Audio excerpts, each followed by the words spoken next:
Hello everybody, this is General Snivy and welcome back to more Banjo Kazooie speedrunning. Today, hopefully we'll actually be able to complete another frickin' run of this frickin' game. So, with that in mind, let's get things underway. Couple of things worth noting. First off, I hooked up my Elgato HD60 to the Xbox One, and I connected that to my second monitor. And the reason why I did that is to reduce input latency, and overall, hopefully things will go even better this time. Because the last time I attempted to run this game, I was playing on the on my 4K television, which let's just say this: they are notorious for having a huge amount of input lag, and yeah. Playing on a monitor, honestly, is a better idea in the long run anyway. So, yeah, that's exactly what I did. And the reason why I didn't hook up the HD60 Pro to the Xbox One like I had originally was because that's connected to like a switch box, and that would require me to get onto the frickin' floor, and I honestly hate getting on the floor. I really do. I hate getting on the floor just to change game consoles with the device. So, alongside that, I also had to adjust a few settings within XSplit to compensate with the fact that the Elgato HD60, the original model, not the S model, that one does have a delay of 650 milliseconds. So I had to adjust the cam link as well as the microphone to 650 milliseconds to compensate. If I'm off sync, please let me know. So, other than that, I think the timer's also going to be off sync as well by 650 milliseconds, which does kind of stink, but alas, there's not a whole lot I can do about it. Unless I get the Elgato HD60S, which, that would be awesome if I could get that, but really, that's not really necessary, as the HD60 still works just fine. It's just, delay is something I kind of have to deal with.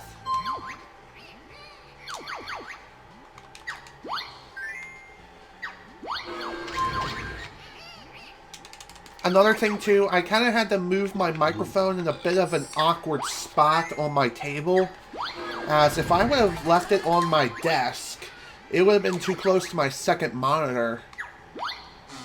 Oops.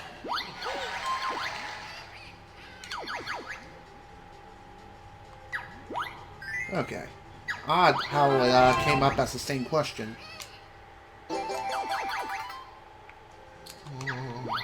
Okay, what was I saying before?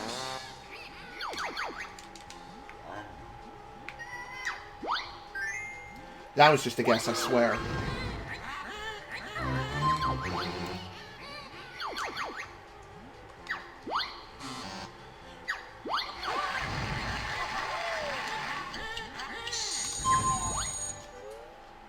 Of course. Can't really start things off without being able to KMS. Seriously, what the frickin' deuce? Okay. Hello, Dumble Tank. Good to see ya. Sorry it took me a little time to greet ya, but, again, because I have to play the game on my second monitor, it only leaves me with one monitor to work with on the left.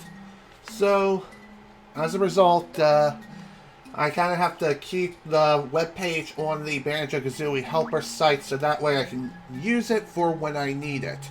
I.e. in Mad Monster as well as Bubble Gloop. That is if we even get that far. But regardless, welcome to the stream. Glad you were able to make it. Okay, cool.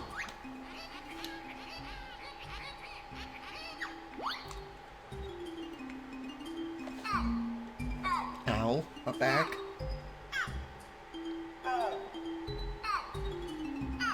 Okay.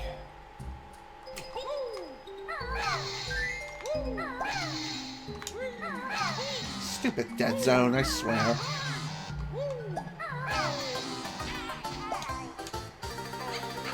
Now then, one thing that's definitely worth mentioning is, I know it's a bit weird that I'm streaming this game in particular on Tuesday as opposed to Wednesday. And I'll get into that momentarily. For right now, let's begin. Oh, shit. Here we go again.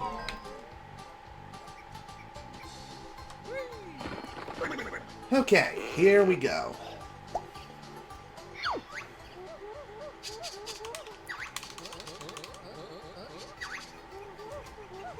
Alright, so, onward to what I was going to say.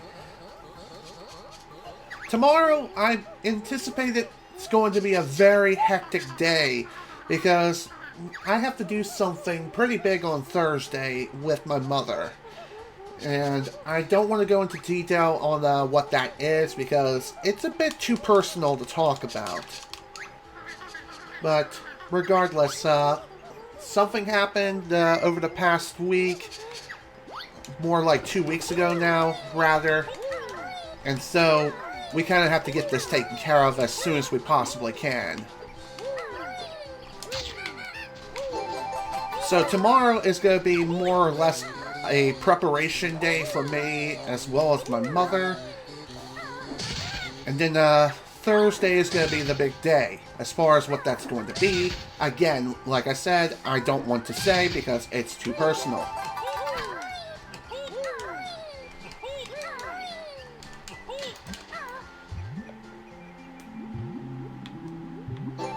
I am going for PB.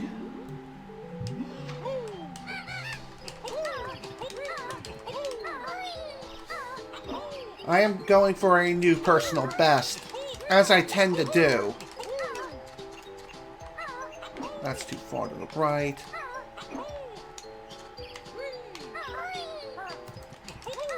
Alright, this is fine.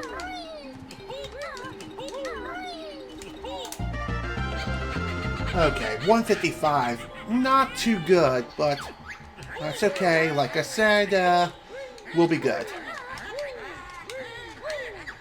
Anyway,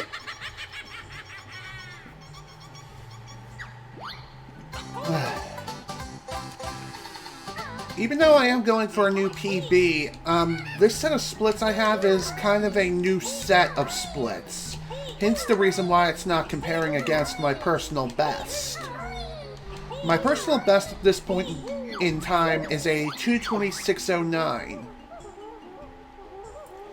And again, the reason why this isn't comparing against my PB currently is due to the fact that this set of splits has a slightly different route as opposed to the set of splits that actually does have my PB on it. The set of splits that does have my PB involves doing 450 note door skip, but this route that I'm doing now does not do 450 note door skip, but it still does do FP early. So basically, this new set of splits I have open is, it's more so made for, once I complete Freezy Peak, I'll head straight into Gobi's Valley, then I'll do Mad Monster. Unlike,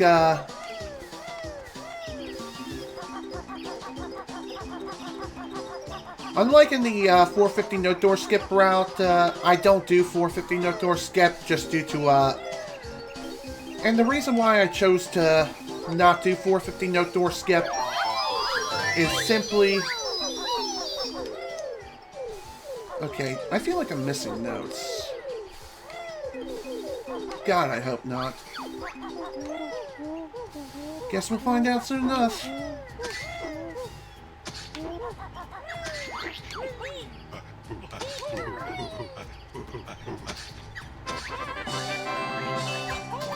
Okay, good. I'm glad I managed to pull that off. Anyway, back to what I was saying.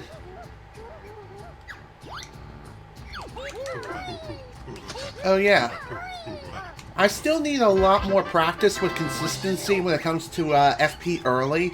So that's the reason why I decided to not do 450 no door skip in this route. As, though, if you do manage to pull it off, you save about 12 seconds. Oh crap, I forgot some eggs. Dang it. Really, Kunga? Wow, screw you, Kunga. Seriously. Screw you. Ah, damn it. All because Kunga decided to go all invincible Super Saiyan and crap. And I did not mean to enter the game again.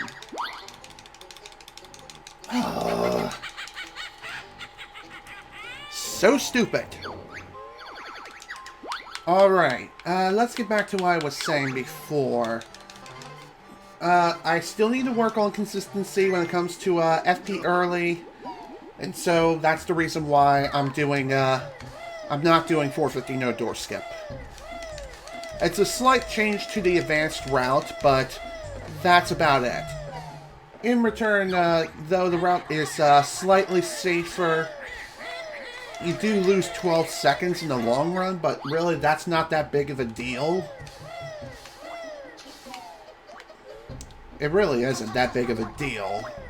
Unless you're playing N64, in which case every second literally counts in that version, but even so.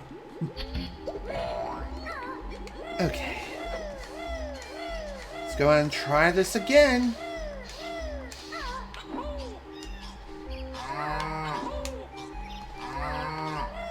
I honestly don't understand why it is that Kunga sometimes get into that. Why is it that sometimes Kunga decides to just tank the hit? Okay. There's quite a lot to learn when it comes to Banjo Kazooie speedrunning, and it's a lot of fun to learn how to run the game. I've been running the game for like several months now. I can't remember how many months it's been exactly, but it's been a while, let me tell you.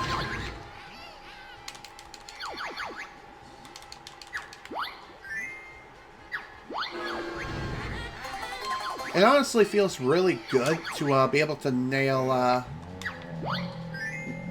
being able to nail some of the most advanced tricks in the game.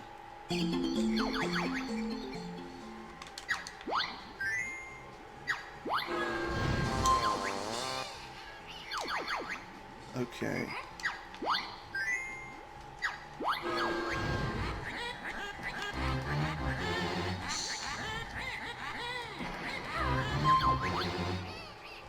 Damn it! This is another trick that I was trying to nail. It's known as Ninpulk Skip. This trick in particular was only just recently discovered over the past couple of months. Like about 2-3 months ago now. Regardless, it is the newest trick discovered where you just have to play through the board and answer a minimum of 5 questions. And if you manage to go into Talon Trot while on the death square and answer it, instead of being flung into the lava pit below, you'll instead just kind of freak out a little bit, but you're able to move around on the board freely and just skip the board in its entirety, which is absolutely massive. As previously, there was another area where runners would do this. However, there was quite a bit of RNG involved, and it involves those grunty squares there. The grunty questions it does have the same sort of answers, but the actual answers randomize every playthrough. So, yeah, a lot of runners were trying to figure out a way to just bypass that altogether without doing anything unnecessary, if you know what I mean. Previously, we used something what is known as the Furnace 1 calculator, where this calculator would allow us to just type in the answer or question when answering a grunty question, and whether we get the answer correct or wrong, we can mark it and figure out what pattern we have. And depending on the pattern, it may help us with trying to decipher all grunty questions on the board until we reach the depth square necessary to perform another skip of sorts. It's not like Ninpulk's skip. Basically, your positioning has to be just right in order for the skip to work. But instead of being flinged into the lava, you'll be instead flinged back onto the board, and again, you'll be able to proceed freely. The thing with Ninpulk's skip is you cut out all grunty questions completely, and you don't have to worry about those whatsoever. The only caveat with this is if you get a picture question, then the game reverts you back to your default stance. So in other words, it knocks you out of Talon Trot. And there's like a 1 in 5 chance that a picture question will pop up. And if it does pop up, you'll just continue on the board, just skip the timer square and the grunty square, and proceed onward to that death square, which I'm facing now, and then try to do the trick again, and pray you don't get a double whammy. And by double whammy, I mean another frickin' picture question on the death square. Which, that would be bad. If that happens, you'll only lose like about 30 seconds if you manage to pull it off fast enough. Otherwise, you'll lose a hell of a lot more time. And if you do end up getting another picture question on that death square, it's faster to just simply die and start all over. Alright, I hope that's a good enough explanation on Furnace Fun. With that in mind, let's see if we can get another run going, and yes, we can.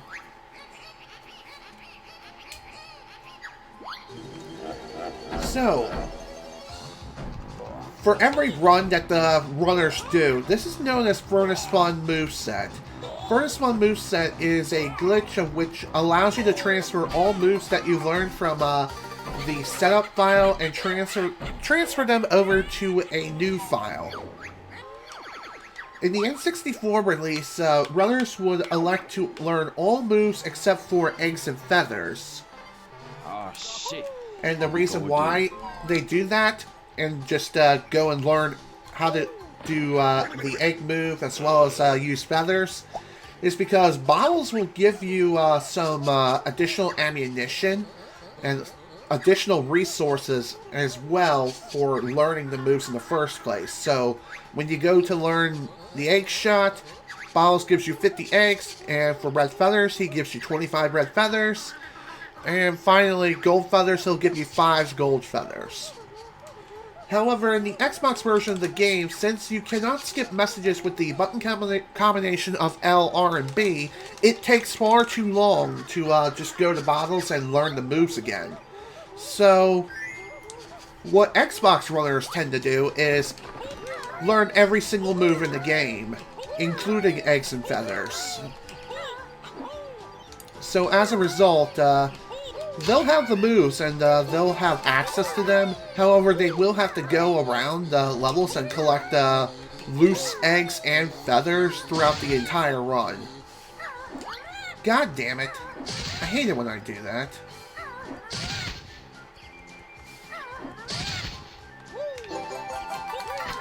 So as a result of not being able to skip messages and everything, Xbox is technically slower than N64 in just about every conceivable manner. For the most part, which is kind of weird, considering the fact that the Xbox version has faster load times.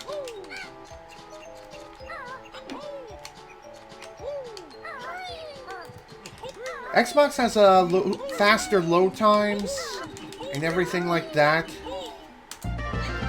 However, the thing that holds the Xbox version of the game back, again, is the inability to skip messages. And since the Xbox version is based on version 1.1 NTSC Banjo Kazooie, there's one glitch of which you cannot perform in this version. Well, technically there's 2, but in the 100% category, the other glitch that I'll be talking about later, after this, doesn't apply to this category. But regardless, I'm just going to go ahead and mention it now. The first glitch is in Mumbo's Mountain. And that glitch is known as termite skip. Termite skip basically works like this. You enter a Tinker Tower, and you will just climb it as Banjo and Kazooie. That's only possible in the NTSC version 1.0, PAL 1.0. Basically, it's not possible in version 1.1 of the game. And the reason why it's not possible is because upon contact of the surface within Tinker Tower, like the super steep slopes, you'll immediately start slipping off. You'll start falling down right away. While as in version 1.0 of the game, there's a delay of whether or not you'll slip and fall. So runners would abuse what is known as slope abuse, which allows you to essentially move Banjo's shadow back to a flat surface and reset a timer of sorts. It's not visible to the players by any means. So really, a steep surface can be defined as what Kazooie can technically run on.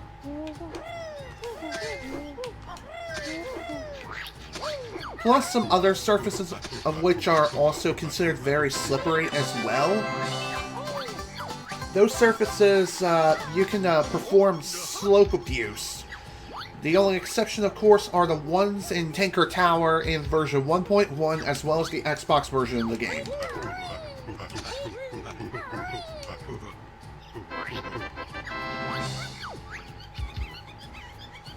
So, to compensate for regular Xbox One runs, you have to get the termite transformation here, which that does take a really long time.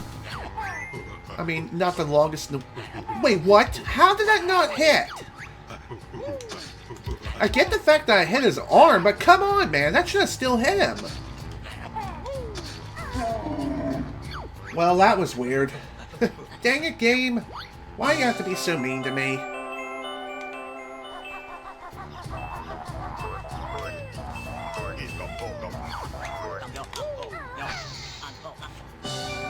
Okay.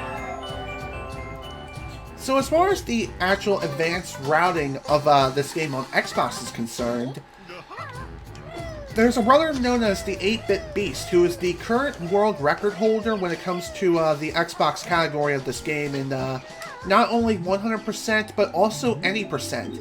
He primarily does any percent runs, but he has done a 100% run of the game and got world record like about a year ago. Actually, it's more like over a year ago now at this point. The current world record at this point in time is a 2:10:26, and I'm doing this way slower than I should be. All because I got confused. So 8-Bit Beast's route is much different than any other route possible on the Xbox version of Banjo Kazooie. So what's going on with this route is we're going to be utilizing another kind of glitch later on in the run known as Reverse B Adventure. Reverse B Adventure allows you to take the B transformation from Click Clock Wood and go outside of its intended area and allow you to return to some of the previous levels as the B. On N64, this is done, but it is a lot easier to execute in comparison to the Xbox version. The Xbox version of Reverse B Adventure is a lot harder to execute because the methods of execution have changed dramatically.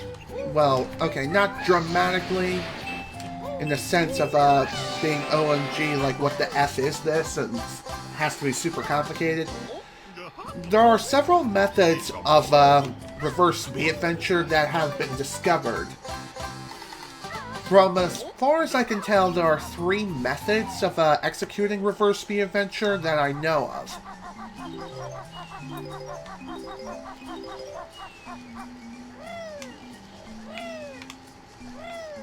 Thank you, Jesus.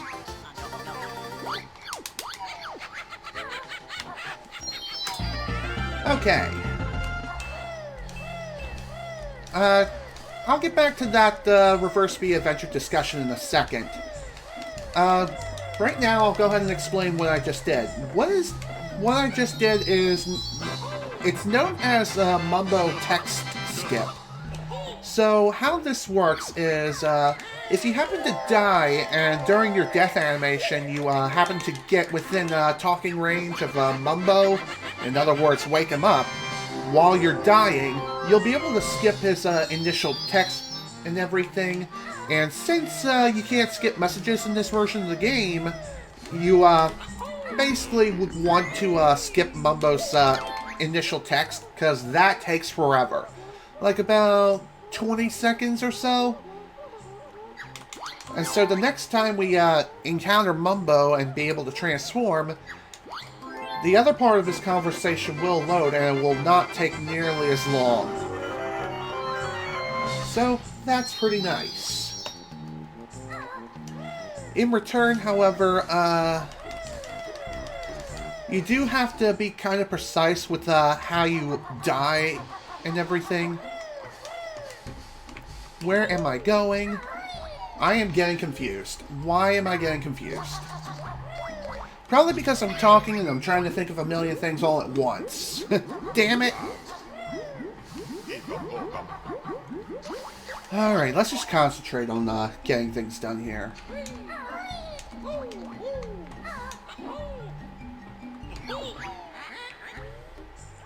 Next stop is Clankers. And the reason why we're going to Clankers next is because of the way this routing works. In Spiral Mountain, in this particular route, instead of going around and collecting all 6 honeycomb pieces to extend your life bar, you'll instead return to Spiral as the bee later on to collect the remaining honeycomb pieces. And the reason why you would do this is because it is technically faster to grab the remaining honeycomb pieces in Spiral Mountain that way.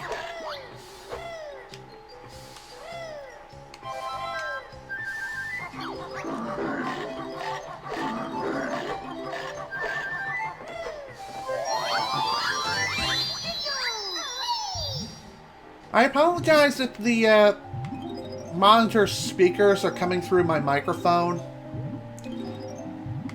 I don't know why this happens. Probably because the mic and the monitor speakers are so close to each other. Okay. Back to the previous discussion of reverse speed adventure. There are 3 methods, as far as I know of, to execute RBA. 2 of which are executable in the NTSC version of Banjo Kazooie, while one of them is exclusive to the PAL version of the game. And finally, there's one other method, which is the most difficult method, and that's the only one that works on Xbox. The 3 methods of reverse speed adventure are clipping above the 765 note door out of bounds and then just fly out. The other method involves rubbing up against the corner of the Click Clock Wood hub area and just fly up against the wall and eventually push yourself out. Oh my god, are you serious? Are you freaking serious? I don't believe this. I don't believe that at all.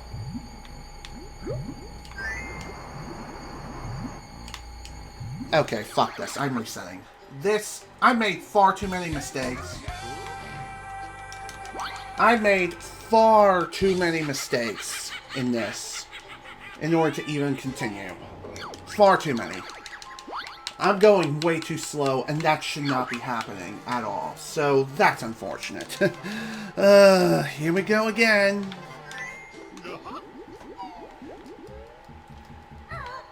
Alright, back to what I was saying before.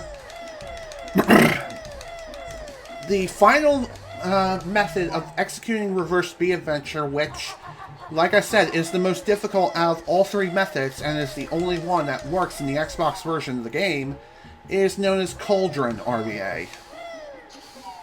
Cauldron RBA is the most difficult of all, because it basically involves cutscene overlapping. So how it works is, you basically have to leave that pot asleep at all times. If you wake that up too early, then you won't be able to perform Reverse Speed Adventure at all. Excuse me. So, basically, what you'd have to do is, with the bee transformation, you have to fly as high above the ceiling as you can, rub up against it, have the physics push you into the de-transformation cutscene, and also activate the warp cauldron at the same time. While you're de-transforming and the cauldron cutscene... I don't know. Okay. I need to get through this first. That is Rusty.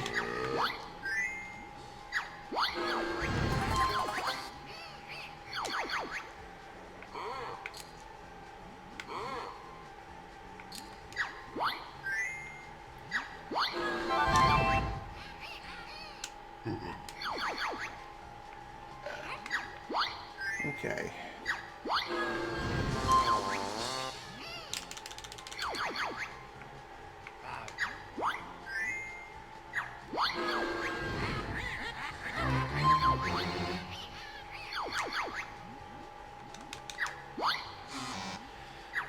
Okay.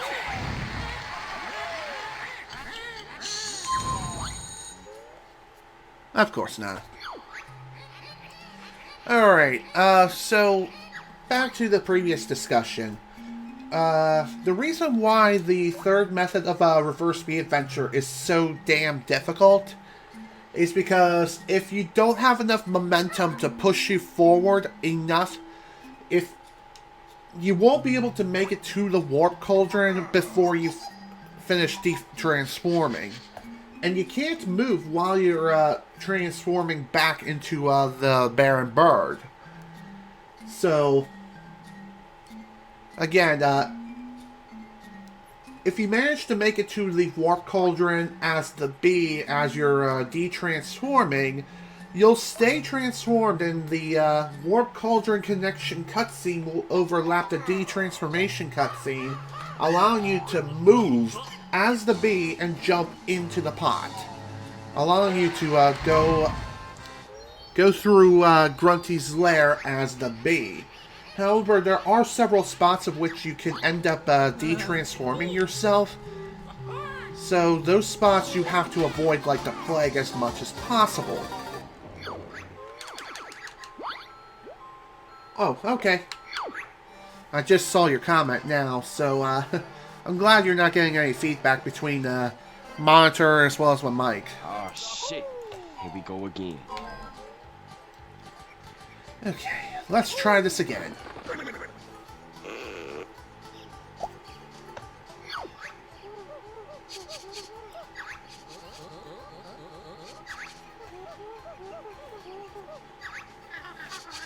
Now, getting back to RBA for a second, there are a couple spots in which you can end up accidentally de-transforming yourself and returning back to the Baron Bird.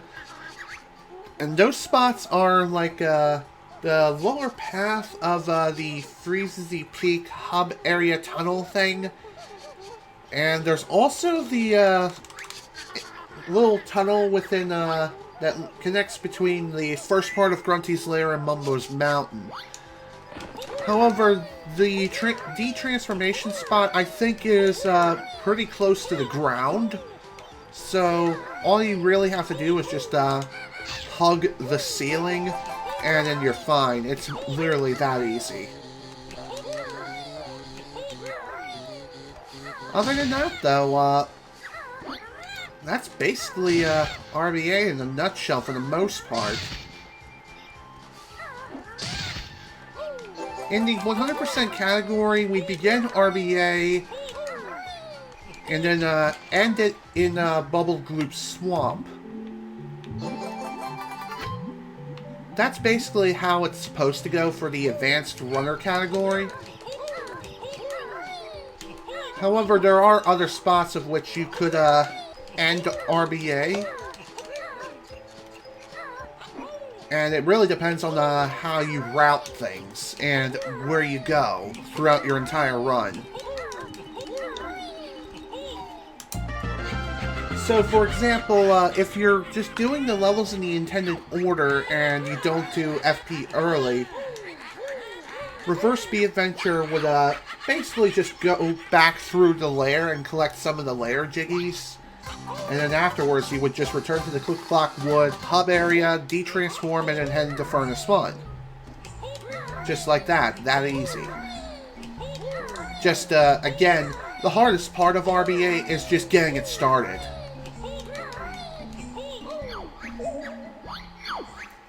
Honestly, that's really the hardest part of RBA. That's it. Now, like I was saying, with the N64 version, it is a hell of a lot easier. And the reason why it's so much easier is, again, the method of actually executing RBA is much different and a lot simpler. So the N64 method is, it's really not that difficult once you know what to do. Basically, you would have to fly up against the very top of the 765 note door area, kind of, without opening the door, which is probably the most tricky part, as you'd have to be like at the very top of the door in order to make it so you don't open it. Because if you open up the door, then you can't do RBA. Not without the cauldron, in which case you're basically screwed. Unless you elect to not do RBA, which is perfectly understandable. Some people don't do RBA, and that's honestly fine. RBA is a rather complex trick. It's one of the more difficult glitches to activate in the entire game. Depending on the version of the game that you're playing, that is. Again, once you know exactly how to execute the glitch, it's really a simple matter of just practicing it and just getting the timing down and just doing it. Xbox RBA is different, though. There's not exactly a whole lot of room for error. As with the N64 RBA, if you happen to accidentally glitch through the door and void out, you would just warp back to the Click Clock Wood entrance, and you still maintain the B transformation, as simple as that. Also, why the hell did that happen? Okay.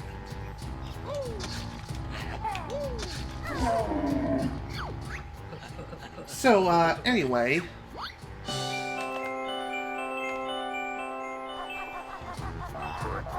Xbox RBA is more difficult, but honestly, it's better, in my honest opinion. Because unlike N64 RBA, N64 RBA just goes through the layer... Okay. I guess I can answer that question real quick. Honestly, I was inspired by some of the top runners, and even watching some of the AGQ runs of Banjo Kazooie. That's what sparked a really big interest in my mind of wanting to learn to run this game. Oh, God damn it. So, yeah, I was basically inspired to run the game by watching some of the top runners just completely destroy the game, and it was just a lot of fun to watch and fun to learn. When I first started out running this game, my first PB was like a 4:53 something, so almost 5 hours. And since then, I brought that time down lower and lower, and I was picking up on more and more tricks.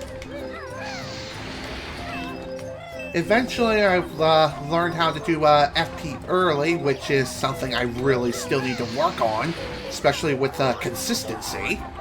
Eventually, not only did I learn to do that, I also learned RBA as well, which that was probably one of the more difficult tricks to get the hang of and learn, as the method of execution on Xbox is so much more complex and a lot different as well.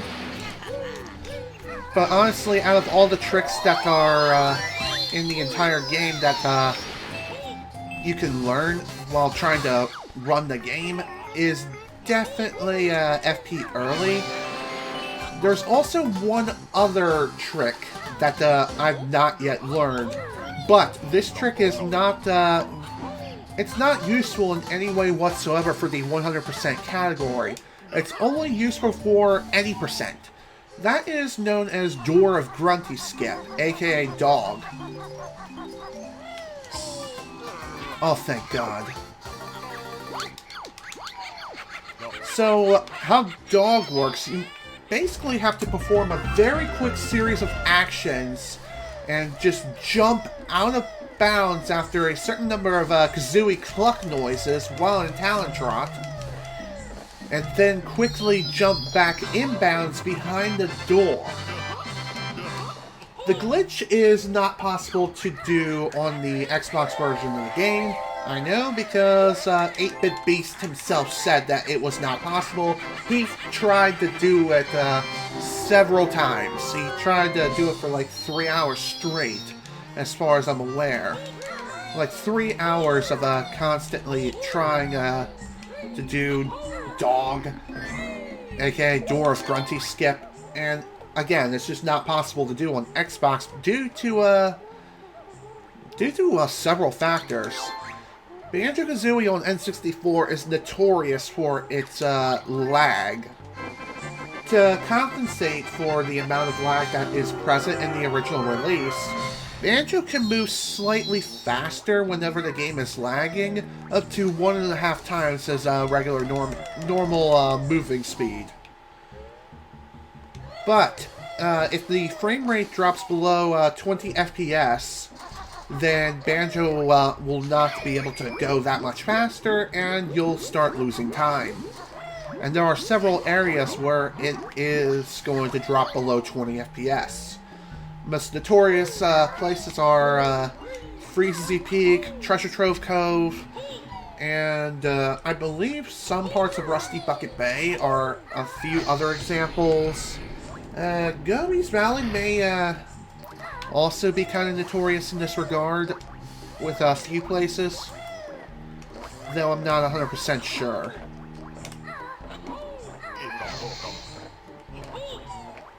Okay.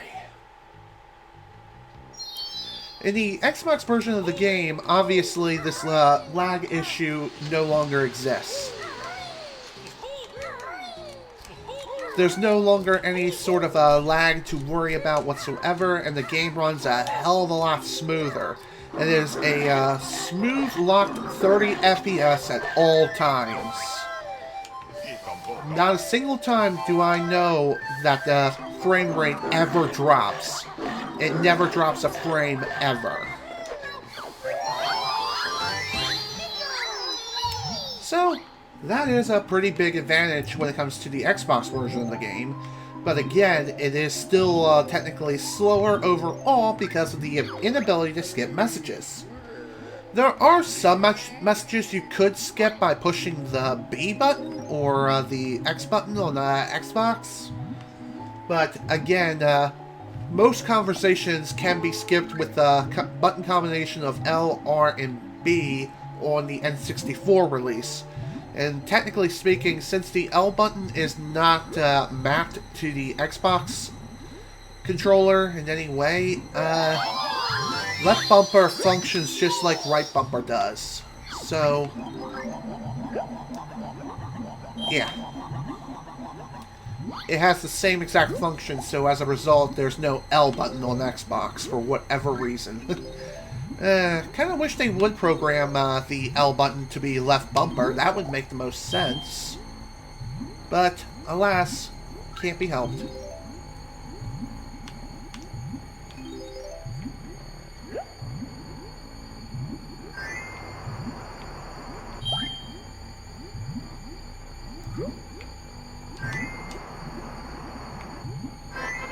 Alright. Finally, we're starting to get somewhere.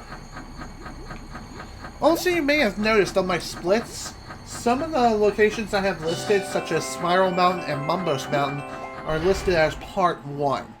And the reason why I have them set as such is because, again, those areas we will be returning to much later on as the B. So once Reverse B Adventure begins, that's when we'll return to some of the previous levels. So the reason why RBA is so much better on Xbox in comparison to N64 is because on the Xbox version of the game, there are some tasks of which you can actually do as the B. Those tasks as the B just makes things so much easier and a lot less frustrating. And where it really shines is definitely in Gobi's Valley. As with Gobi's Valley, we'll be doing like half the level as Banjo Kazooie, and the other half we'll be doing as the B. So that is pretty dang sweet. As far as other levels like Mumbo's Mountain is concerned, we basically do 99% of the level. The only parts we don't do is grab the orange Jinjo. That one we'll grab later. We'll grab that one later as the B, as oddly enough that is technically faster to grab the Jinjo Jiggy as the B, because you get to avoid any sort of unnecessary animations and stuff of that nature.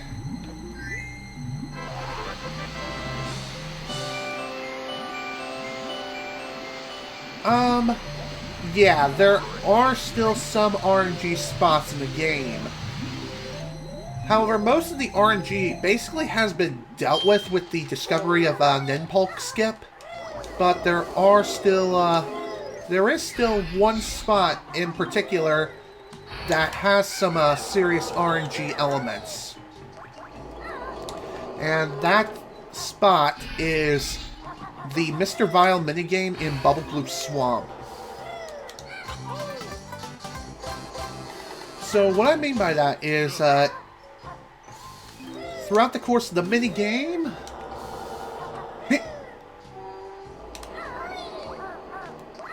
dang it. Throughout the course of the minigame, the Yumlies will spawn in random spots. And most of the time, the spots are randomized for the most part. However, you can get really unlucky, and most of them end up spawning over where Mr. Vile is going. Like, within his line of sight, his path, and overall, you're just going to have a really bad time if you get that bad of RNG. Plus, you have to do that for 3 rounds. Pray that you get good RNG with 3 rounds. Also, camera, what the devil.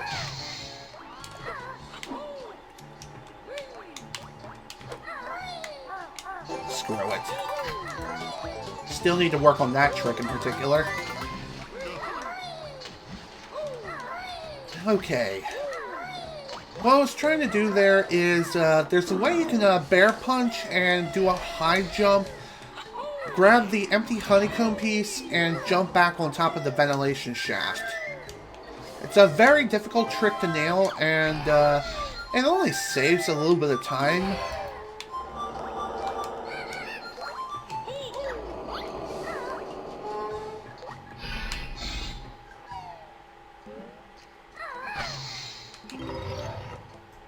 I mean, it can help with some cycles later on, especially Bolt Cycle.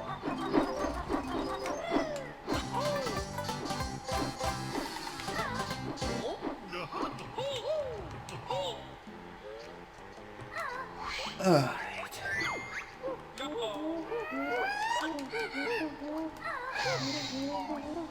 Okay.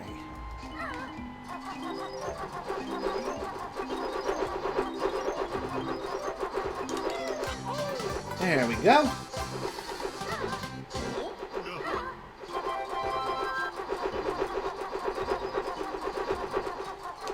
Okay. All done with that room. Probably one of the simplest glitches to activate in the game. If you run against the right seam of that room, you will avoid all damage.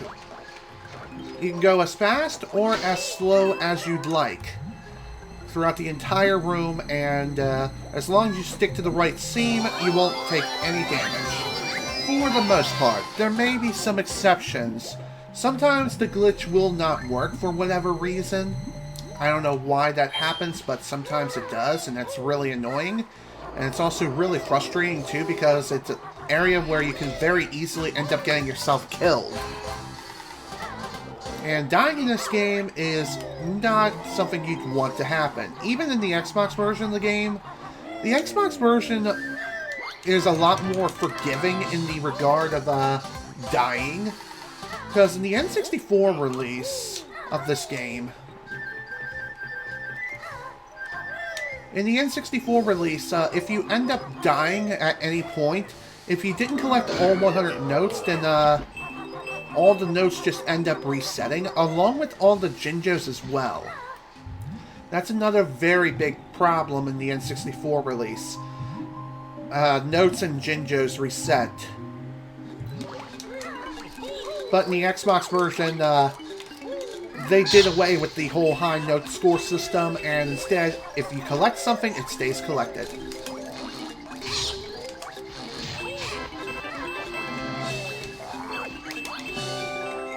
Okay. Well, that didn't quite work out the way I wanted it to. Oh well, what can you do?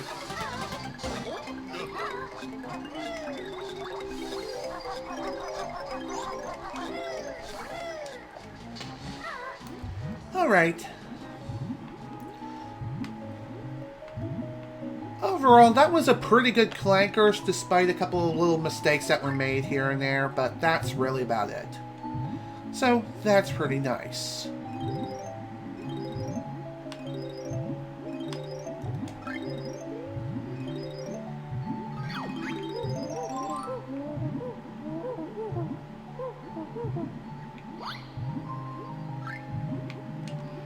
Oh my god, no, no, no, no, no! I can't believe I missed that. I'm probably gonna run out of air now. Okay, screw it. I'm gonna have to resurface. I don't have a choice. I lost too much air, too much time because I missed. Alright, well this stinks. Basically, what I was trying to do there is manage my air supply and swim fast enough to grab everything underwater and drown around this point here. Unfortunately, since I missed the empty honeycomb piece, I'm gonna lose a hell of a lot of time. Like 64 seconds. I lost a minute and 4 seconds. God damn it. All because I just frickin' messed up the swim. I just missed the damn empty honeycomb piece. And if you take too long while you're swimming, you'll end up drowning prematurely. Which is really, really bad.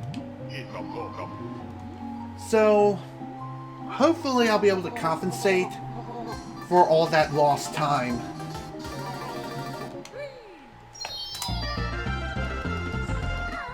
Alright.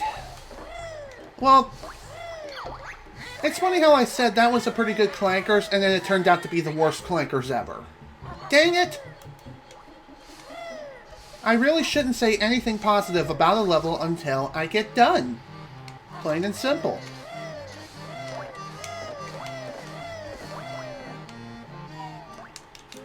Another really cool thing about the Xbox version of the game is, with certain levels such as Mumbo's, Treasure Trove Cove, and Gobi's Valley, since nothing resets in this version of the game besides maybe some puzzles, we can utilize a lot more death warps and also return to levels at a later point in time.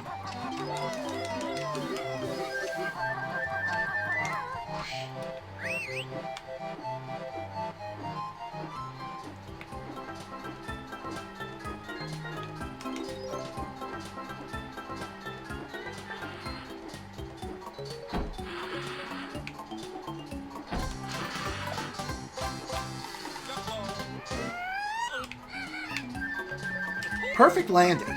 Exactly what I frickin' wanted.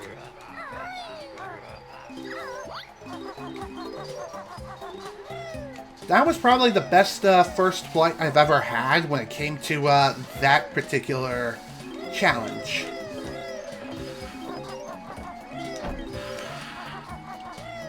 Okay, still made it, thank God.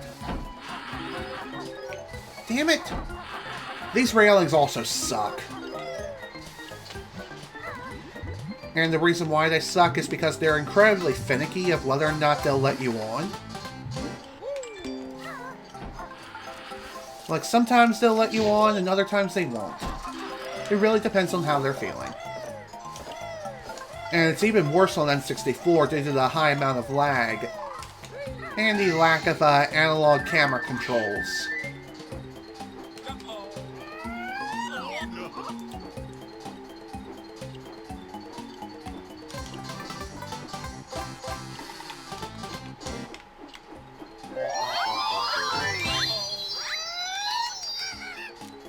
Good landing.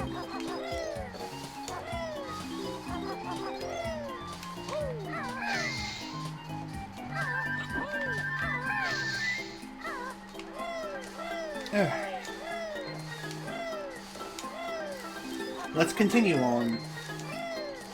Continue onward, shall we? Good. For whatever reason, Leaky's hitbox when it comes to those eggs can be really damn finicky. Like, sometimes they'll just only accept one out of the two eggs for whatever reason, and other times they won't accept them at all.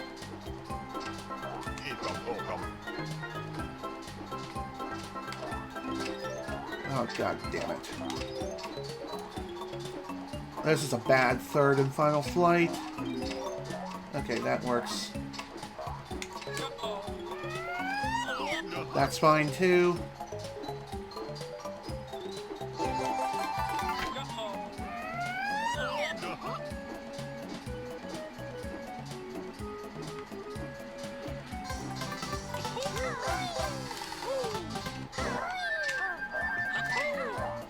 Okay.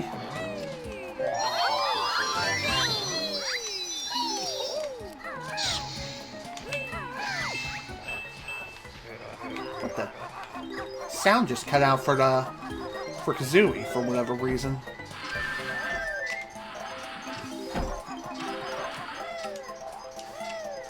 Okay.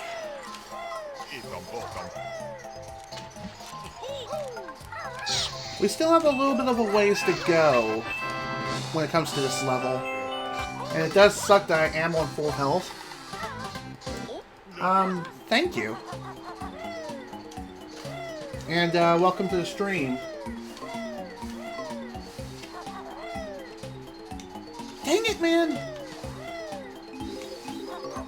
The, angle really isn't any different when it comes to the camera.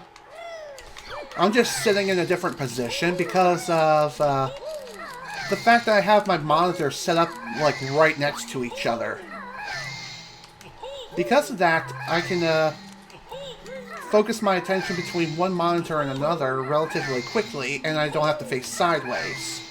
The only time I have to face sideways is if I'm playing a console game off of the television. So, that's pretty nice. Also, thank you for the good luck. Definitely going to need it since Clankers was just so bad. Dang it! Why did you have to move? Stupid frickin' crab. Alright, what I was trying to do there was perform a death warp while also grabbing the Jiggy at the same time. If you manage to do that, you'll still collect the Jiggy. However, you'll avoid having to do the unnecessary dance animation. Oh my god, seriously, how did I miss? Guess I turned a little too soon.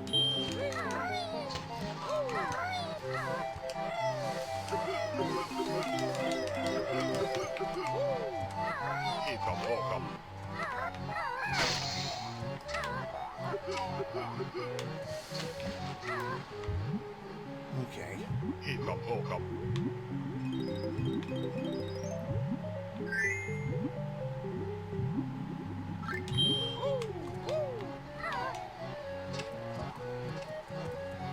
Dang it, Blubber. Why can't you be in a good spot ever? Also, Blubber is another piece of RNG element. His movement on the deck is purely random. Like, sometimes he'll end up being in a good spot for you. And other times he won't.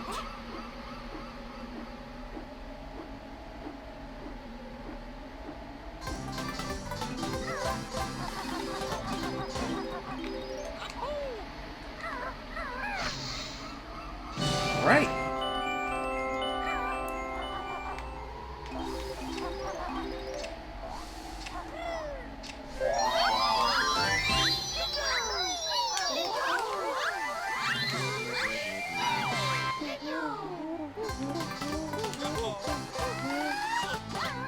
This is fine.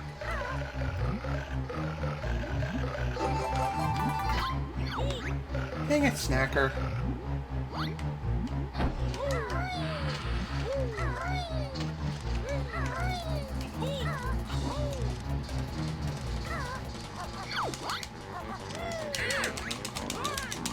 Alright. Oh my god, I thought I was gonna get kicked out of there. Alright, what I did there...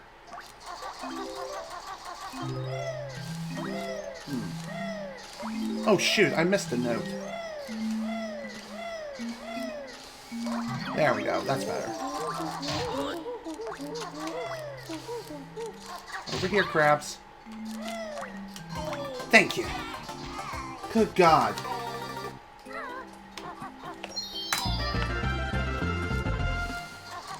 Okay. I wasn't sure if there was an echo or not, but thanks for letting me know. It's about what I expected. It's just due to the volume of my monitor. The second monitor, I do have to keep it up relatively high because of certain sounds will not come out due to how crappy these monitor speakers are.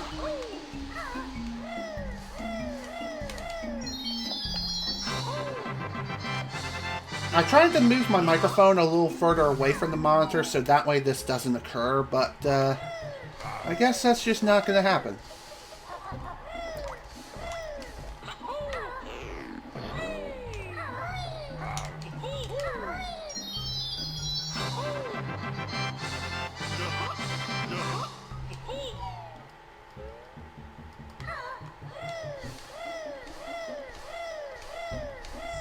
Alright.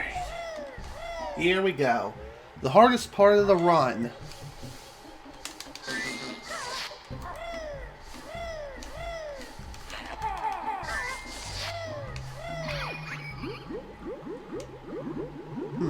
Thank you for the good luck. Thank you for the good luck, OG Big. I'm definitely going to need it, especially now.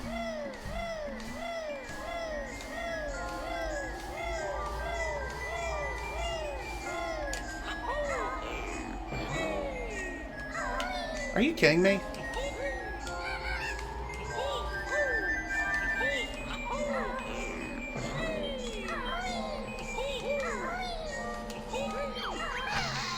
Okay.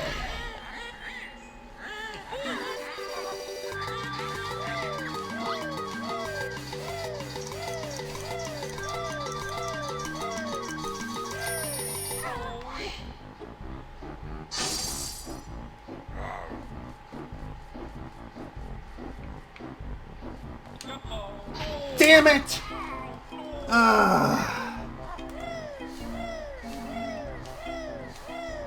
I hate this trick so much because I just can't do it consistently.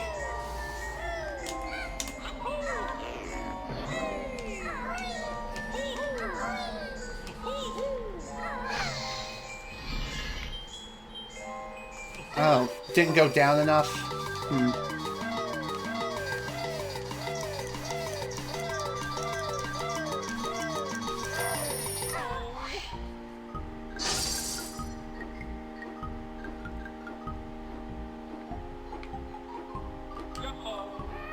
There we go. Second try, I'll gladly take it.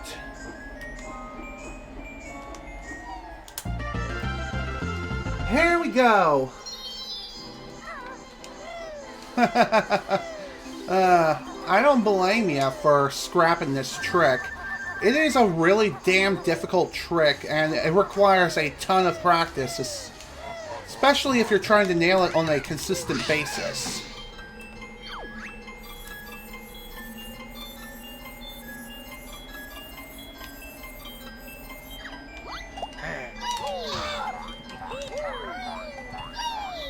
Alright.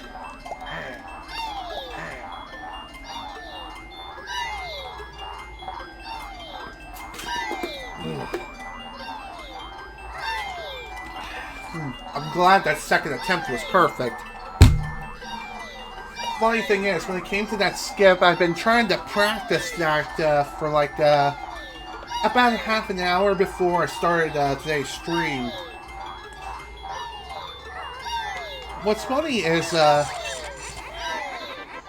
I went to do it, I managed to pull it off 3 times in a row on my first try. Afterwards, it just fell apart.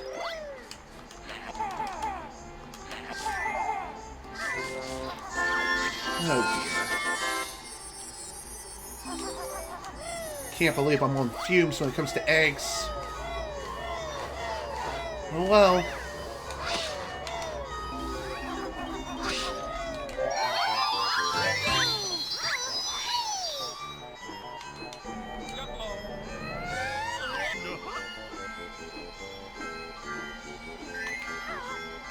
Done.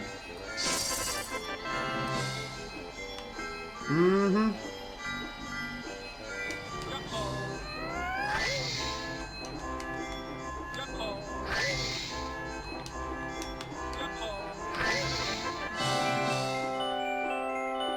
Yeah. I may actually do that. Oh my god, no, no, no, no, no, no! Damn it, game! Why? Why?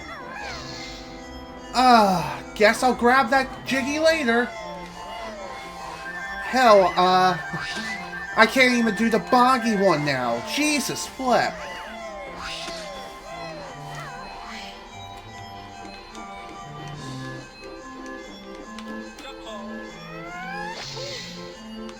Damn it!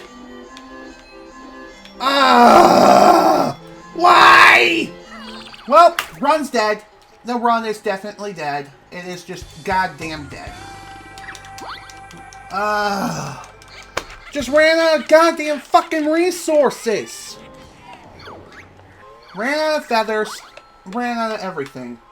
I know. So much went wrong in so little time, especially after FP early. I thought I finally was able to move on, but no, the game's like, fuck you! Fuck you, asshole! Stay in the early game for the rest of the eternity! God damn it! Now I have to do all that shit again. But at least the silver lining in all this is, at least I'll get another chance to redeem myself in Clankers. Because Clankers' ending was just complete utter trash.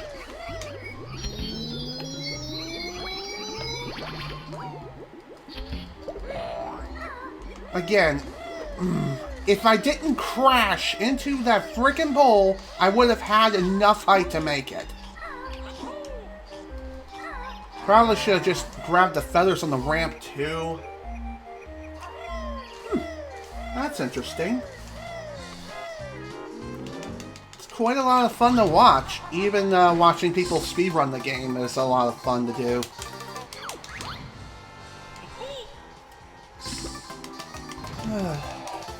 Just, again, wish things would go a hell of a lot better than they currently are, but no, of course not. Not good enough for that.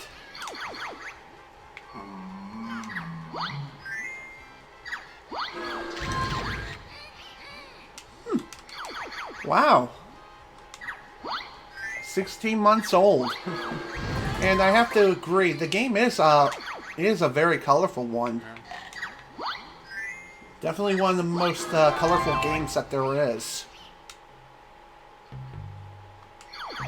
I think that's Click Clock Wood. Okay. I thought so.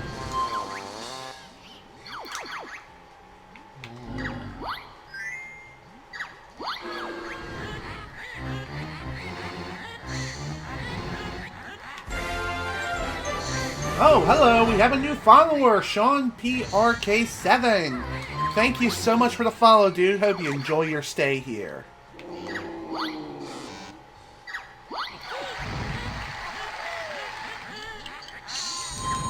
Alright, let's get this party started yet again for like the millionth frickin' time. And hopefully things will go even better this time. It's funny how I had a good TTC, but god damn. I really hope things go well this time. Especially after that run last time. That much is certain.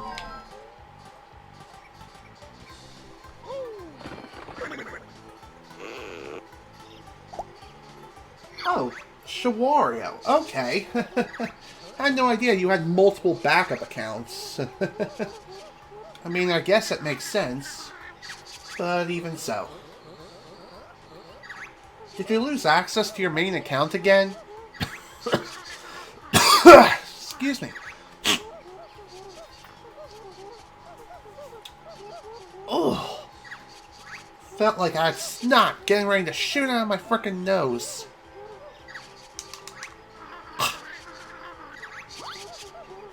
Okay.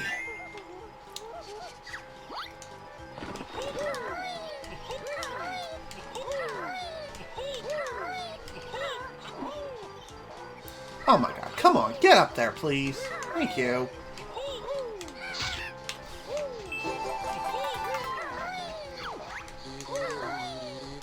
I could have swore I hit the X button there, I guess not.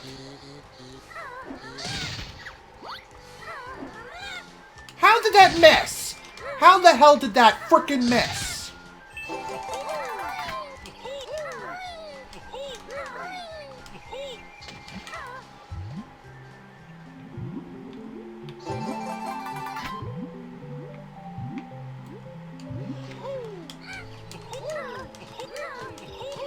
Okay.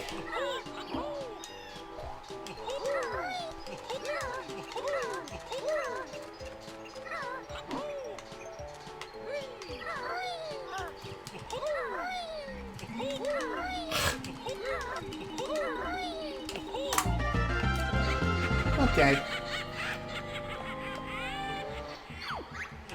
Definitely glad that went a hell of a lot better than last time, despite the mistakes that were made. Okay, I don't even know what I was saying. What I meant to say was I'm glad that went as well as it did.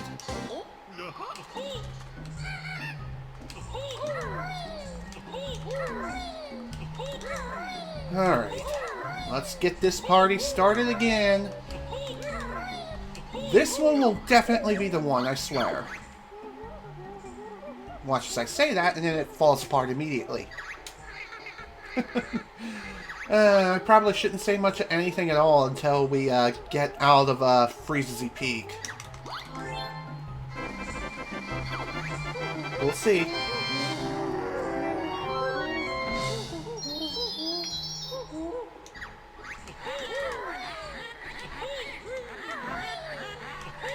I know Nate runs the game. I see. I had no idea you had to delete your account.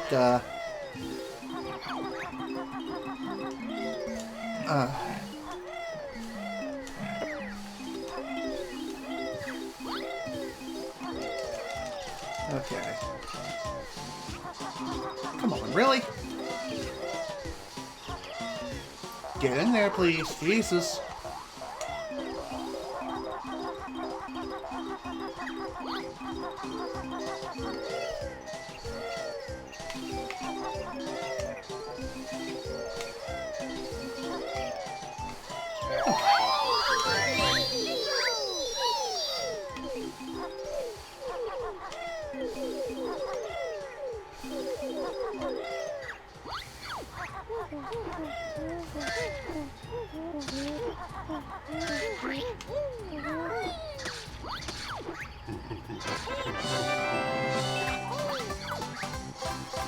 Okay.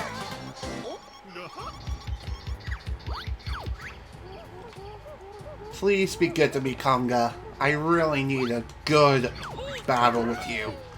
Please don't pound your chest for 10,000 years. Please.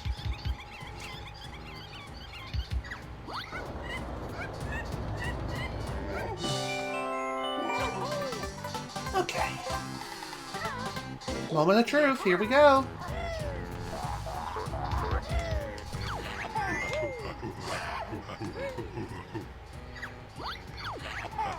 Thank you.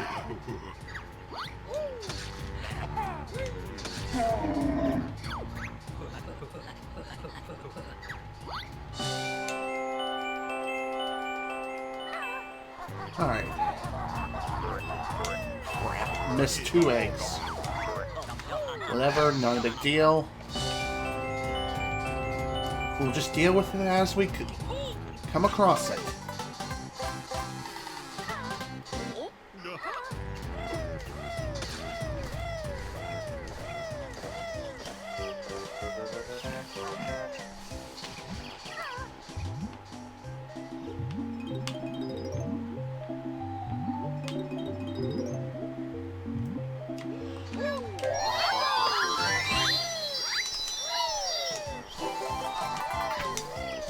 Damn it!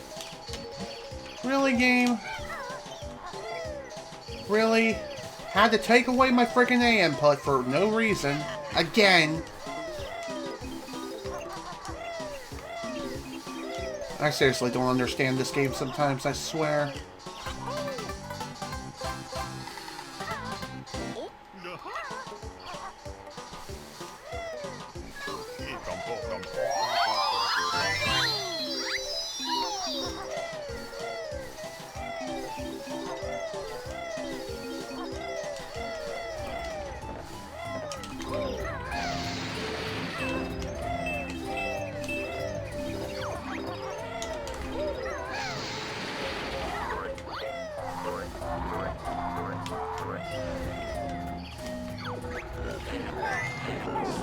Are you serious? Wow, that was bullshit.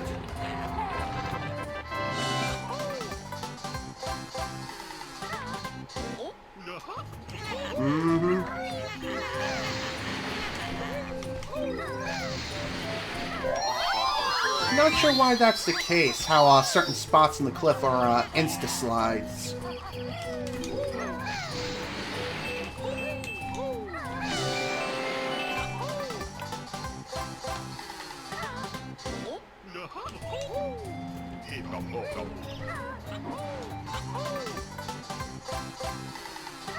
Dark spots. Okay. I'll be sure to keep that in mind next time I come to this point. Damn it! And it looks like I'm going to be taking that advice right now. Because unfortunately, I went too frickin' far to the right.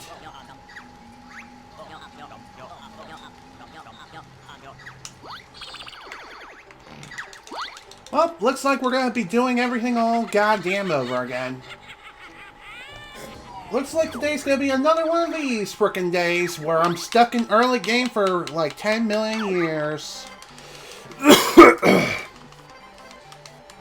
God, it's like we're having a frickin' repeat of last week where I made it as far as Freezy Peak and then it just died. It died before I even entered a level. So I guess the only positive thing is that at least I made it inside Freezy Peak this time. But even so, it's still annoying that I've only made just as much progress. Which is so frickin' bad.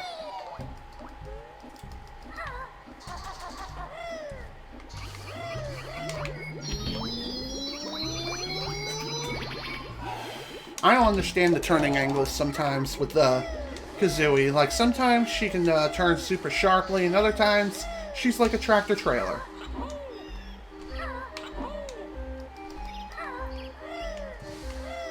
Okay.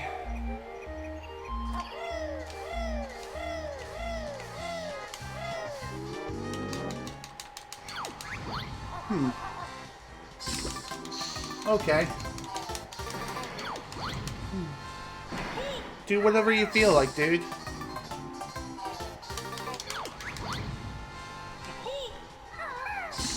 If you like the name Sean better, that's perfectly fine.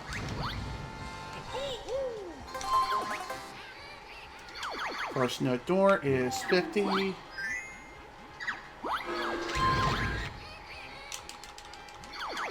Okay, that is Rusty Bucket Bay.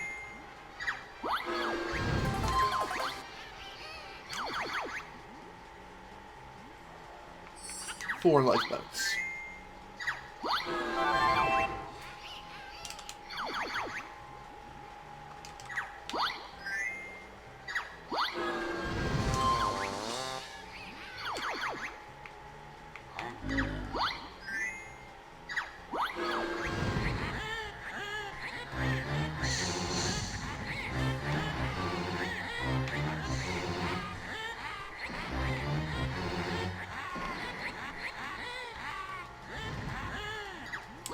Really?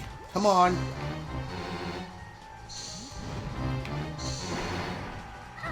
There we go. Damn it! Of course it's a goddamn visual question. Okay. At least the good news about that is I'm just getting those picture questions out of the way now. And hopefully they won't show up when I actually make it to Furnace Fun. If I make it to Furnace Fun, that is. Which, like I said, is a lot easier said than done.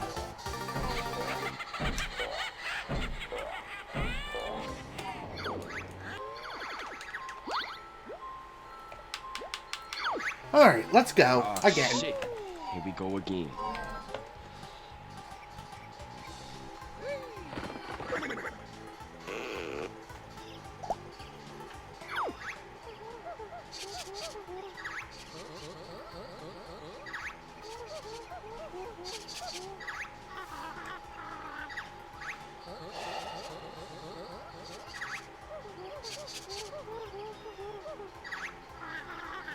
Okay.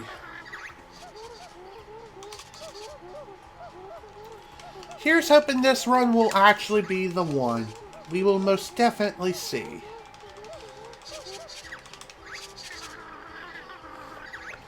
It's funny how I said the last run will be the one, but it crashed and burned, quite literally.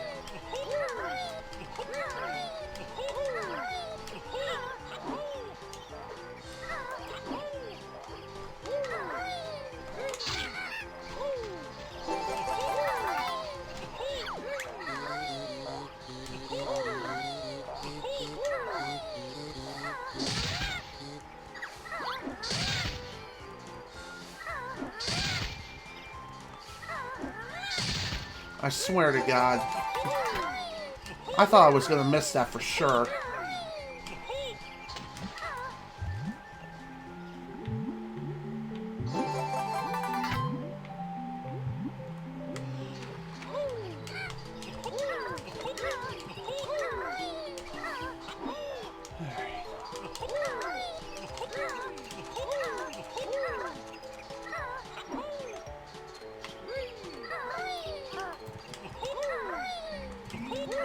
Okay. It's good. Yes. Hopefully this will be the one. The one, the only. Funny how I say that. And of course there will be more later, but even so.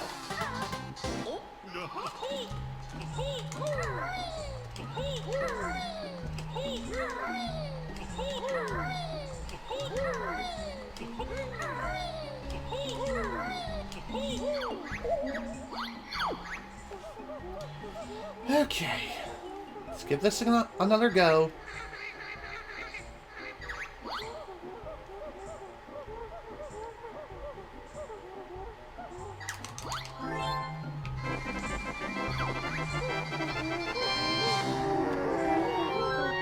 Alright, I can do this. This is fine. We can do it.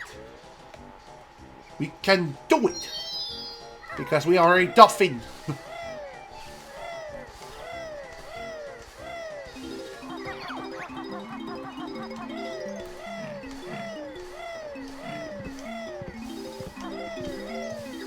Really?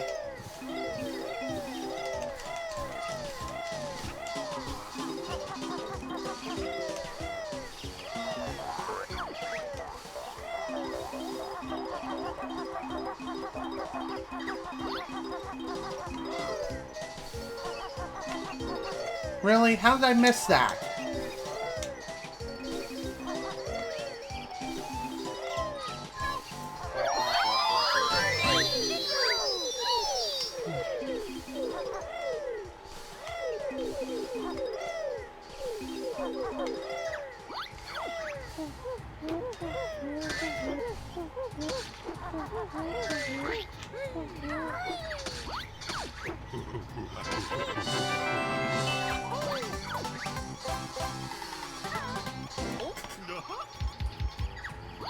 To be honest, I was kind of surprised that even worked.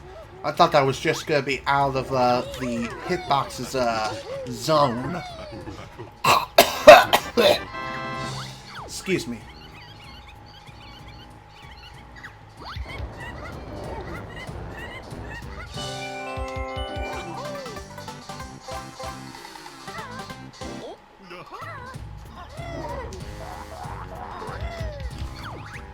Again, game? Really? I was pushing the left frickin' trigger.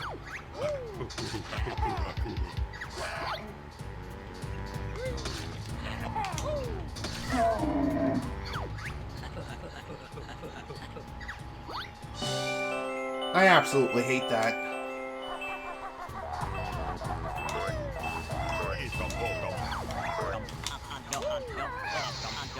How did that miss?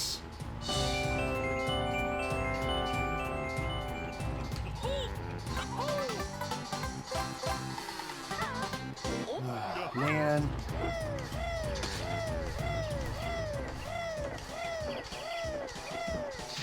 That's fine. I don't care.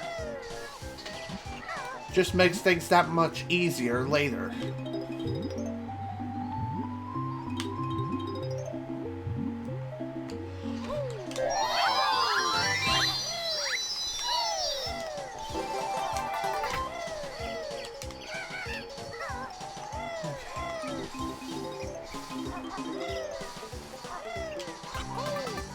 There we go. That's the way. Are you serious?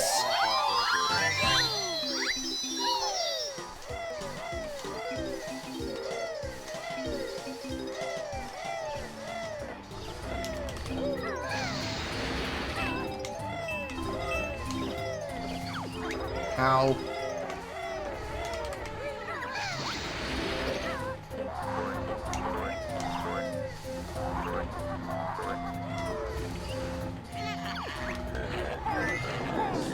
Really, game? Again with the bullshit?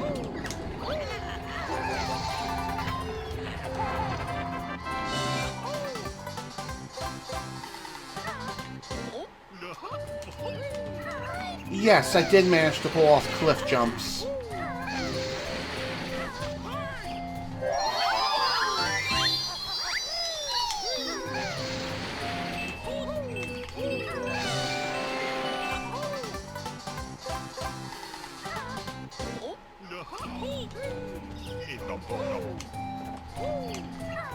I don't know how that missed. Whatever game, screw you.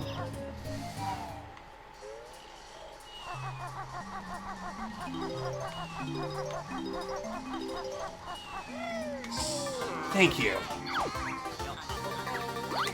Perfect execution.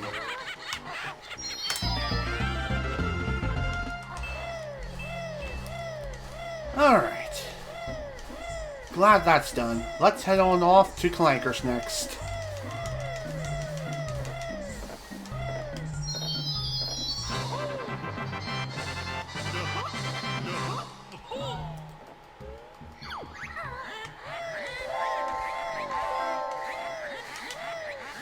Get on the thing, please. Jesus.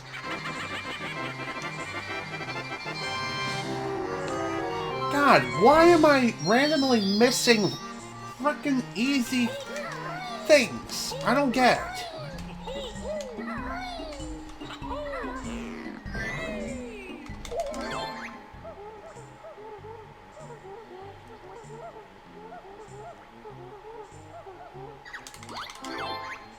Okay.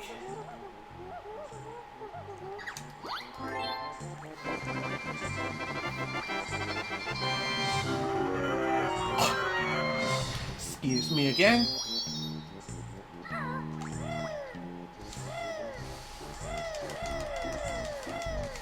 Alright.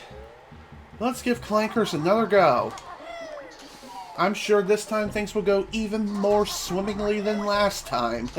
Quite literally. I say that and I can't jump on the frickin' pipe for whatever reason.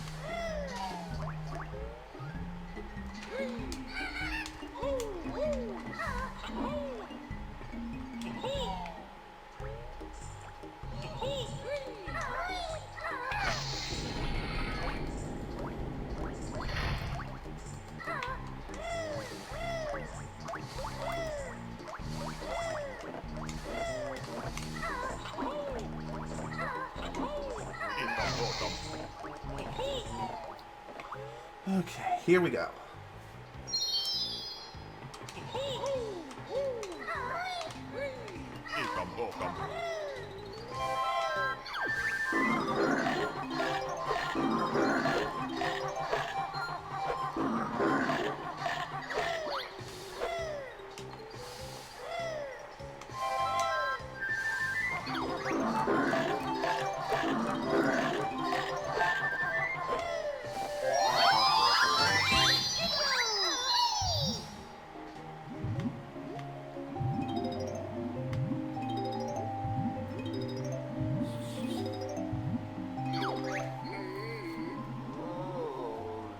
Yes, I am doing a Let's Play currently, and my current Let's Play at this moment is Quest 64. I've done 3 play sessions of the game up to this point. I do plan on starting the next play session later this week.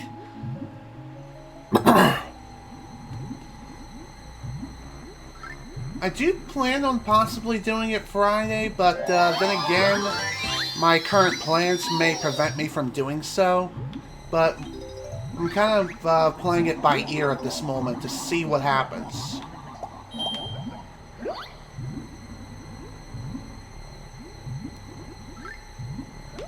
If I don't end up playing more Quest 64 on Friday, then I'll see if I can do it on Saturday.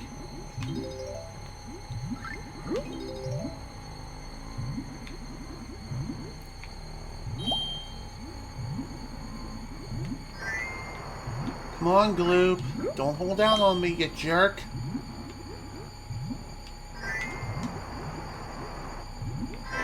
Thank you.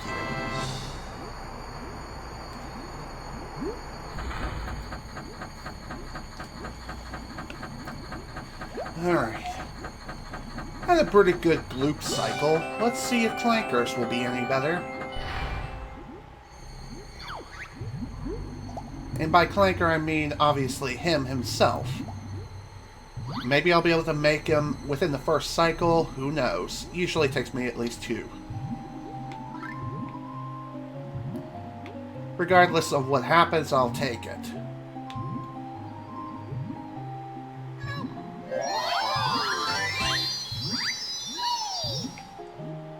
Okay, here we go. Looks like it's going to be a 1 cycle, maybe.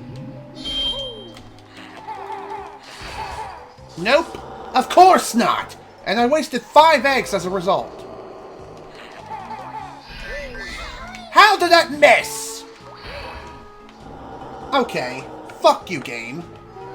Fuck you. I honestly don't even. I don't even understand why that happened, how it happened, what the hell's going on with Clanker. 3 cycles! Jesus Christ, this is an absolutely horrendous Clankers.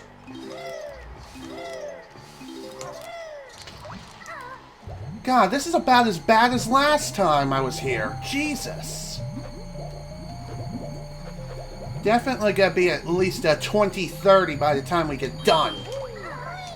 Definitely not happy about that at all.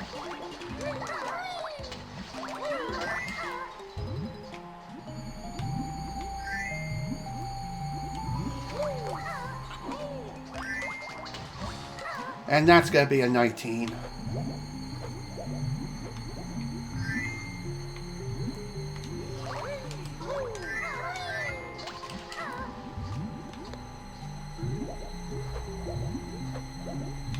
Okay, it was a 20.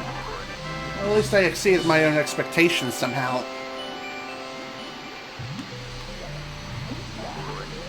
God, I can't believe I'm so freaking low on eggs right now.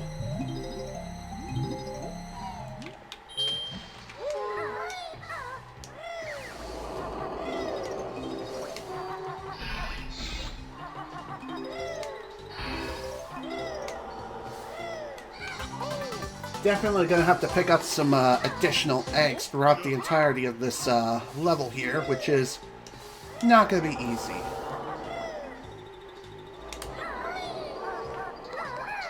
Of course I missed. I can never make pole jump, hardly ever. It's only when all the planets align perfectly. Also, that was complete utter bullshit. I went through the fucking pole! Alright, one more mistake like that and I'm resetting again.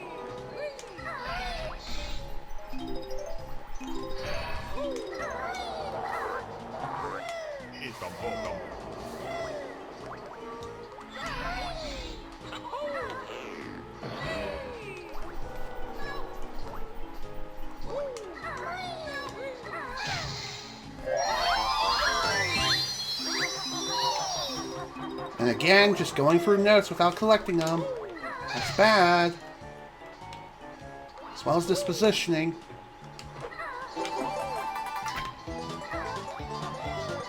Okay. That took far too long to set up.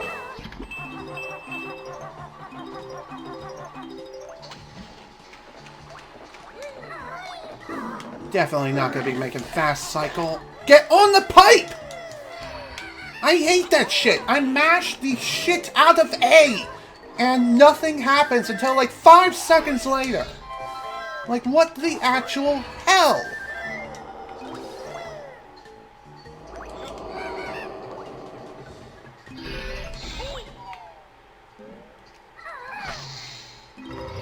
It's like this game just does not want me to complete it anymore in a speedrun setting.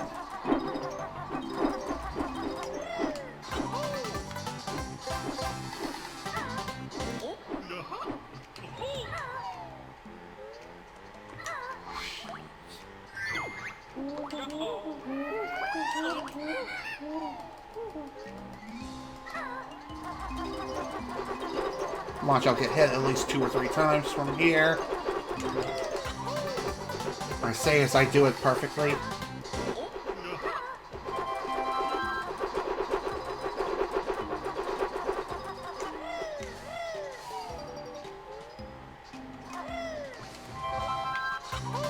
Okay.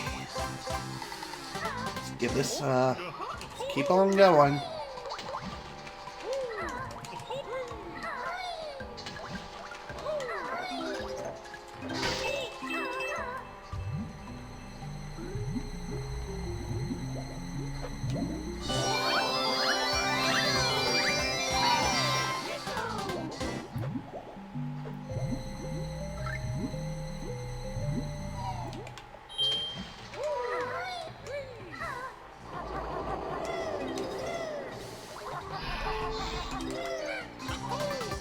Okay.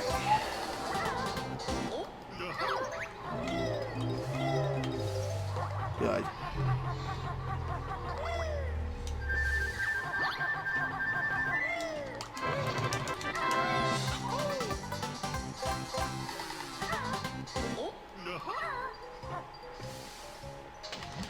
Wow.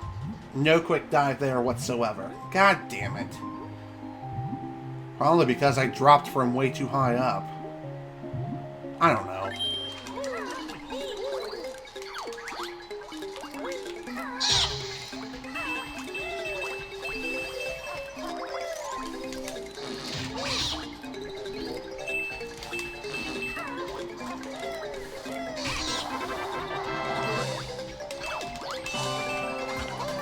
Okay, I'm glad the snippets decide to work with me now. Wanted to grab the egg, please. Thank you.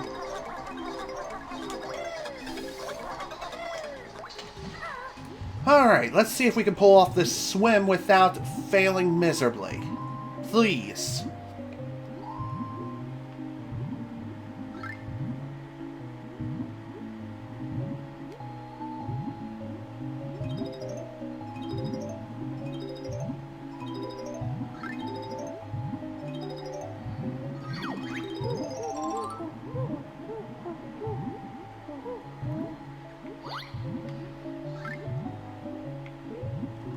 I said please! Why? I lost too much time. This is not gonna be good. I hope I can make this. I have a feeling that I'm just not gonna make it. Come on, man. Well, regardless of what happens, I may just reset. Just made it. Jesus Christ, that was far too close.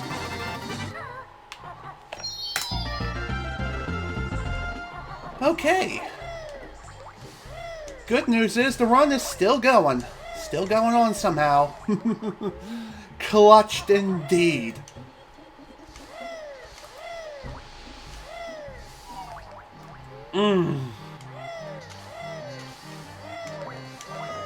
Maybe the reason why I missed the honeycomb earlier on was just due in part with me ascending far too quickly, and my angle was just completely off.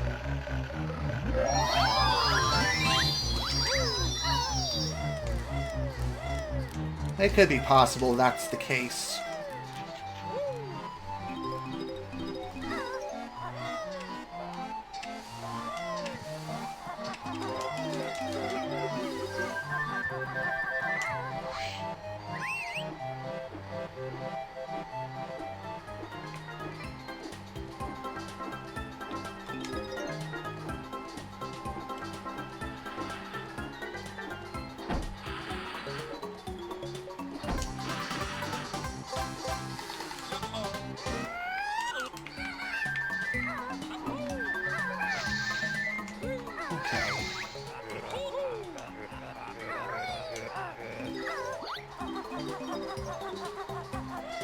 That was a good first flight. Hopefully the other two will go just as smoothly as the rest. We'll see. But of course the stairs have to be a freaking pain in the ass first of all.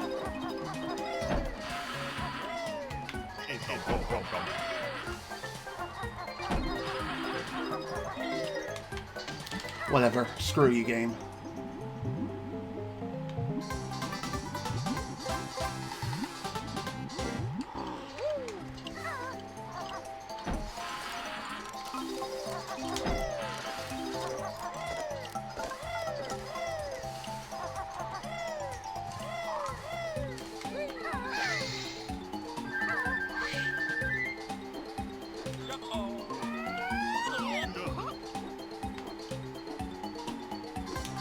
Damn it, man!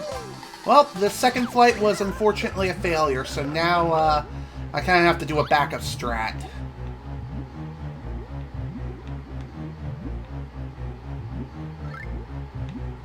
That backup strat, of course, is going for this empty honeycomb piece now, as opposed to waiting until the end.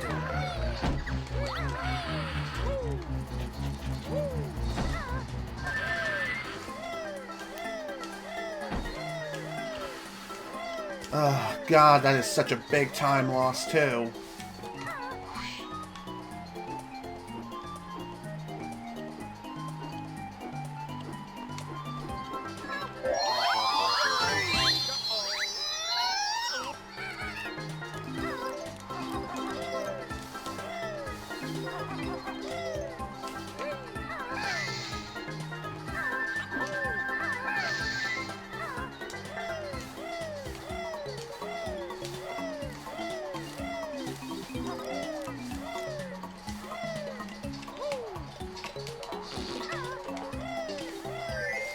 Of course. God damn it, Leaky.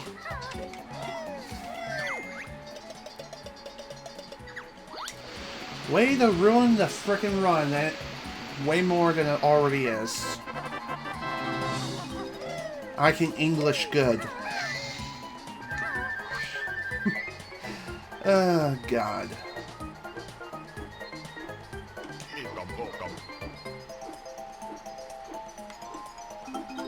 Of course.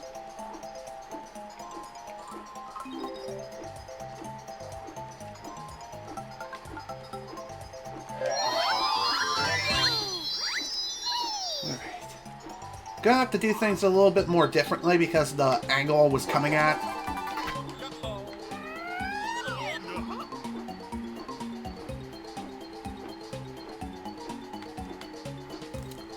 God damn it! All because the camera got stuck and I couldn't see.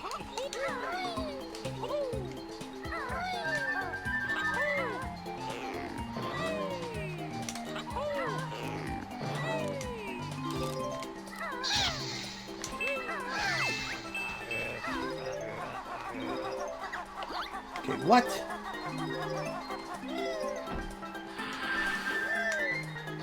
Damn it! You know what? This is fine. I needed to reduce my health more anyway. So, not a big deal.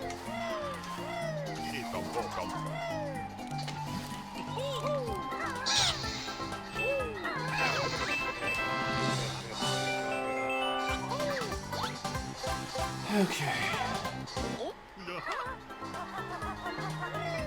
Now, hopefully we'll be able to pull off the Death Warp successfully this time. We'll see.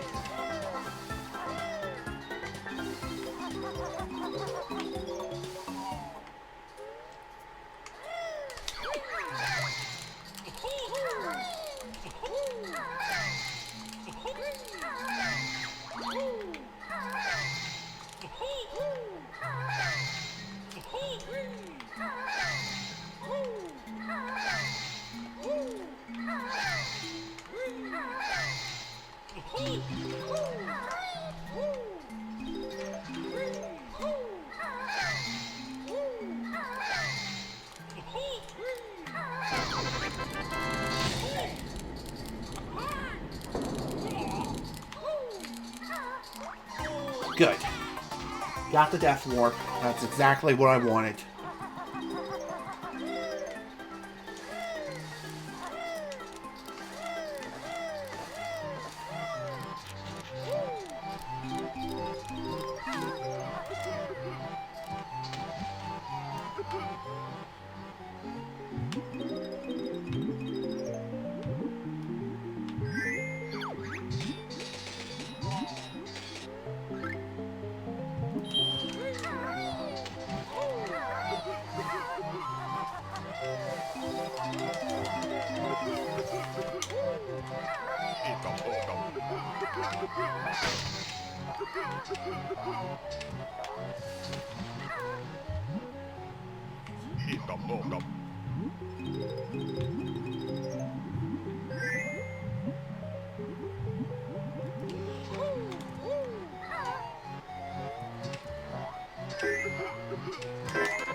Okay. Not too bad for that.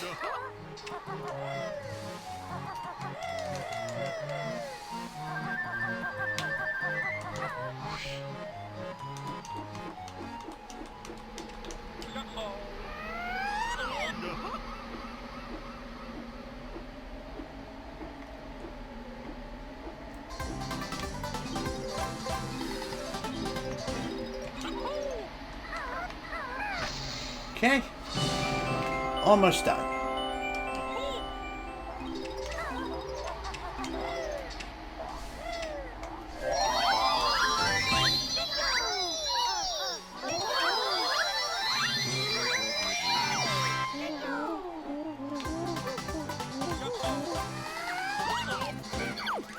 Really? Well, that was bullshit. How the hell did that become activated? I clearly flew over him. Maybe that was the problem. I flew over him instead of towards the side. Well, that stinks. God damn it.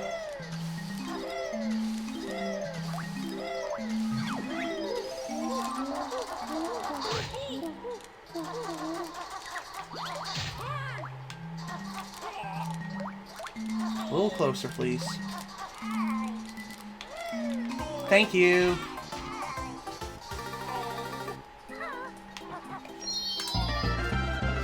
Okay, not too bad.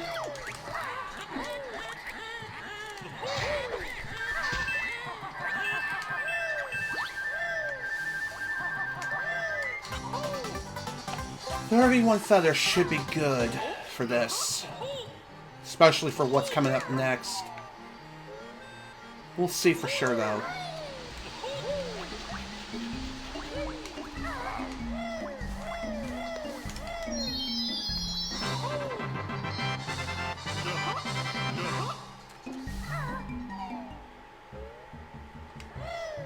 Okay. Here we go. Here we go again.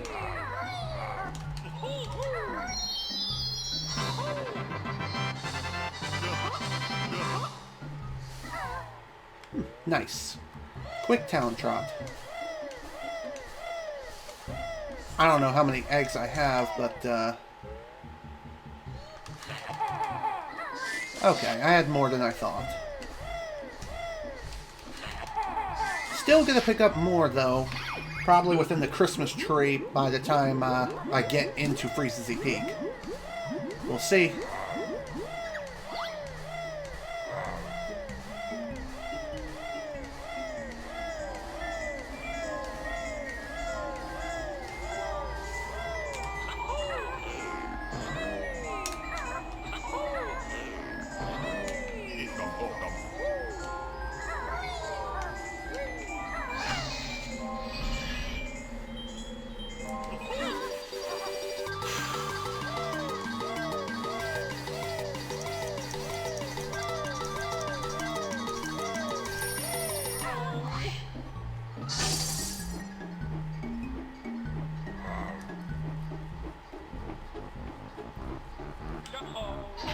Damn it! I did not mean to ground pound. Wow, I'm so stupid. Whatever, I'll kill you. Get some health back. Ugh, man. That is so freaking unfortunate.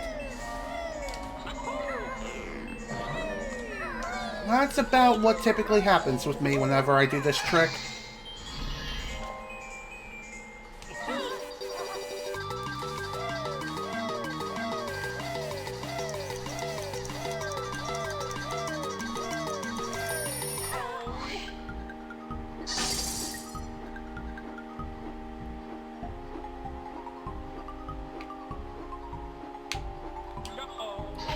Oh, come the fuck on! How? How am I failing this so freaking badly now? What the fuck? What am I doing wrong?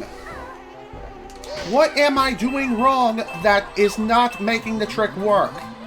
I honestly don't get this goddamn game.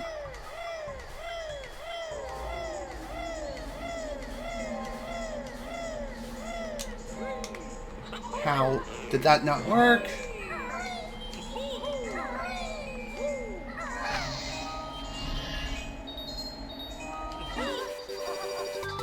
Who wants to place a bet of how many times it'll take me to do this? I'm betting at least 7.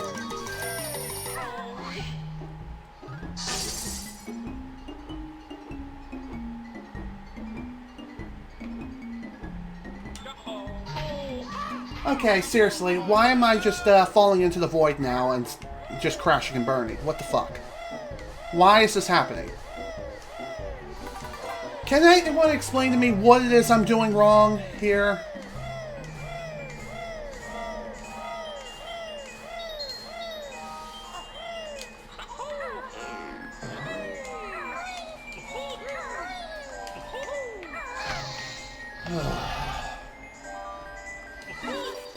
Okay, I probably shouldn't even bother practicing this trick, because if I go to practice it actively, I'm just gonna fail it more and more.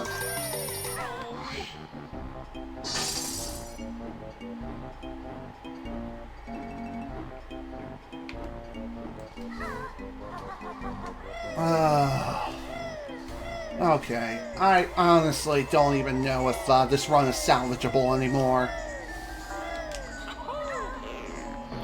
Honestly, I just give it up.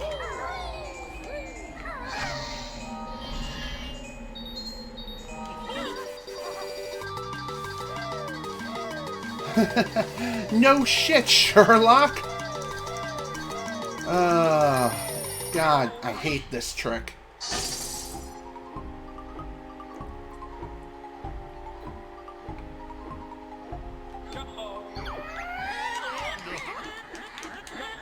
About goddamn time. God, again. What did I tell you, folks? 7 goddamn attempts, at least. Ugh. Okay. Like I said, I honestly should not even bother practicing the trick. Otherwise, it's just gonna keep failing again and again. First try, my foot. If that was first try, I would have been in there within, like, around the 25-minute mark.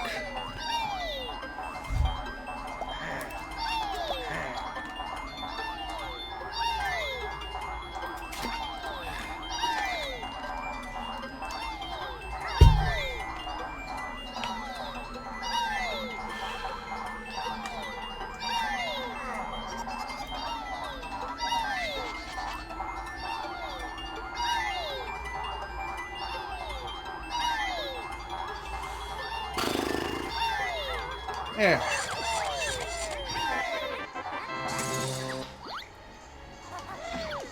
Let's get this done now.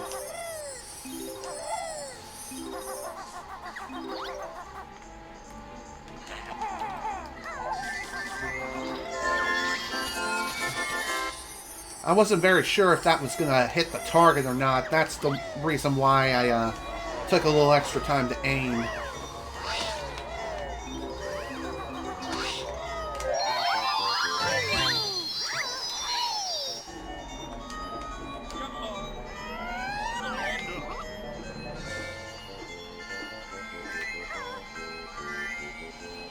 Go.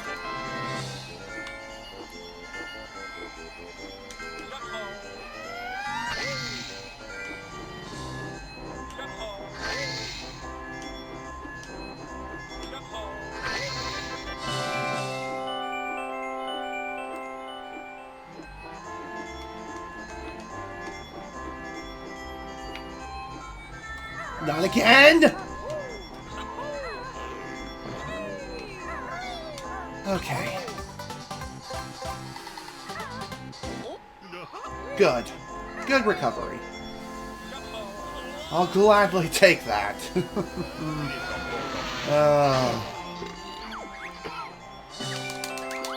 Really hate the fact that I screwed up like that, but oh well.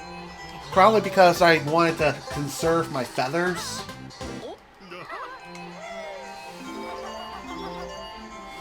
But the game was like, nah. Nah, don't do that. Live a little dangerously, why don't ya?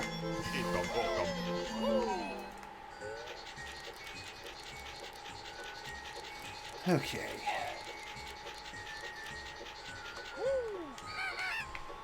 Seriously? I went straight through the damn Jiggy! I almost went straight through it again. What the hell? I seriously don't understand this game. Off.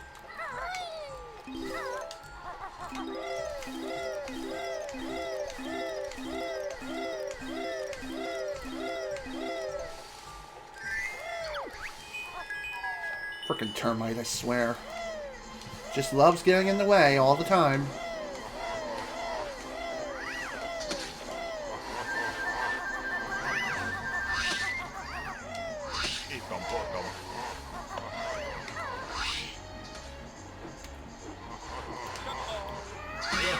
I'm surprised that hit him.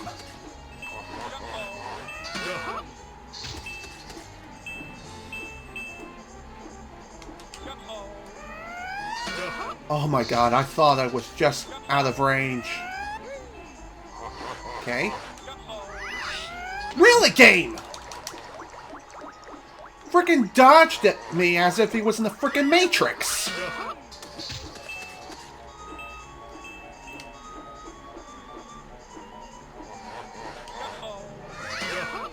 Better.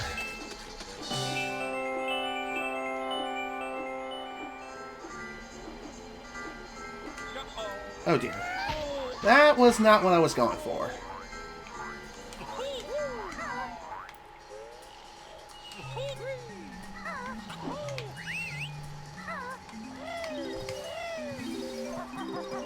Okay.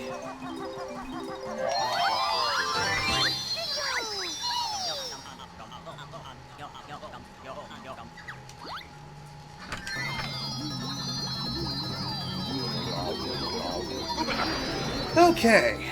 Well, that was definitely a fun little side adventure. Said no one ever. Seriously though, how is it that sometimes those frickin' Sir Slushies can dodge me like that? That normally does not happen with that one in the middle there, that middle island. He normally just bounces around and takes the hit like a champ. Why is this time different? I honestly don't get it.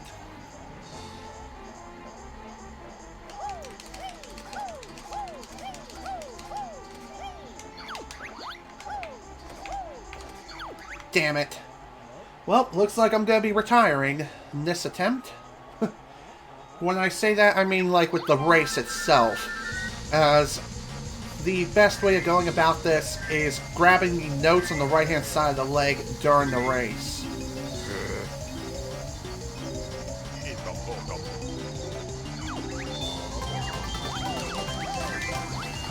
And if you don't get a good enough head start... yeah. Definitely glad I haven't got one of those yet, but... I'm bound to get one. Just you watch. Now anyway, back to what I was saying,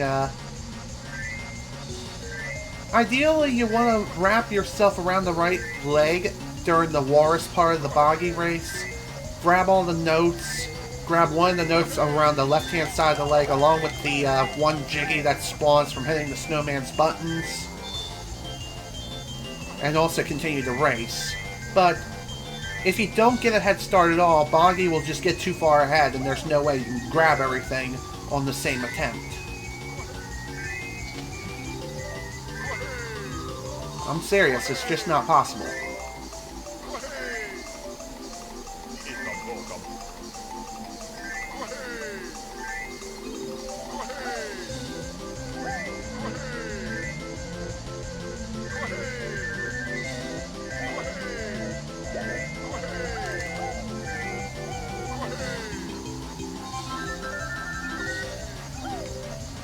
Ah, crap. Well, I'm gonna have to pick up a backup token later on, that's for sure. Ugh.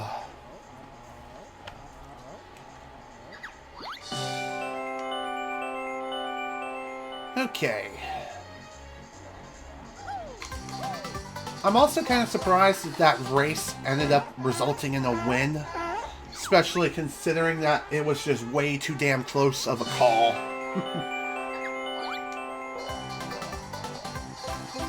Okay.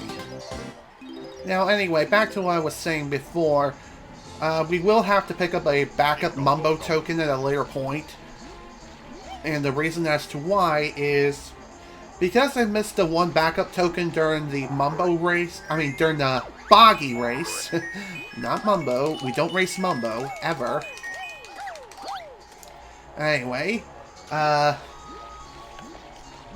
since we missed that token, we will have to pick up an extra later. Thankfully, I do know of one backup token we can pick up in Mad Monster. However, that isn't going to be for a while yet.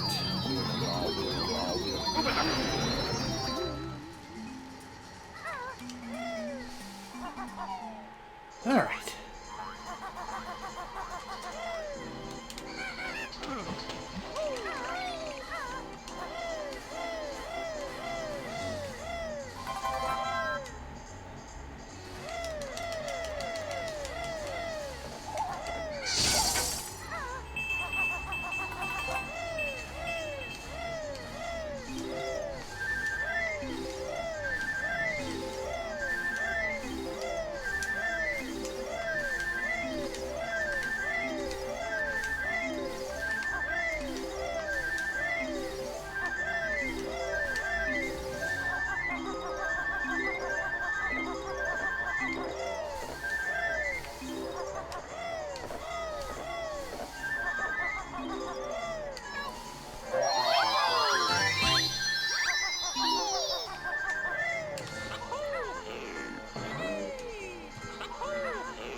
Alright, one more major obstacle left. After we reach the igloo, that is.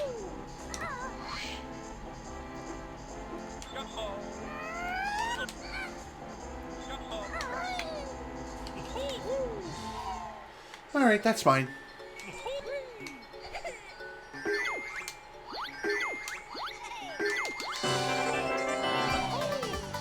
Excellent.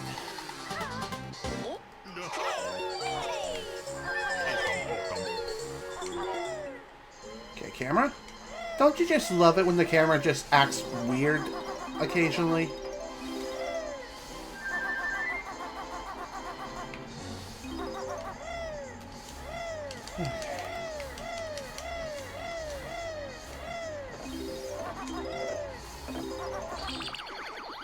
Okay. Just wanted to make sure I had enough health for this.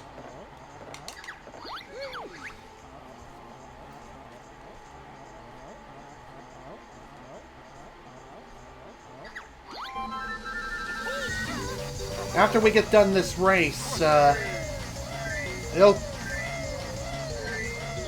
going to be doing one pretty massive and very dangerous swim. That is if we can manage to beat Boggy here within a decent pace.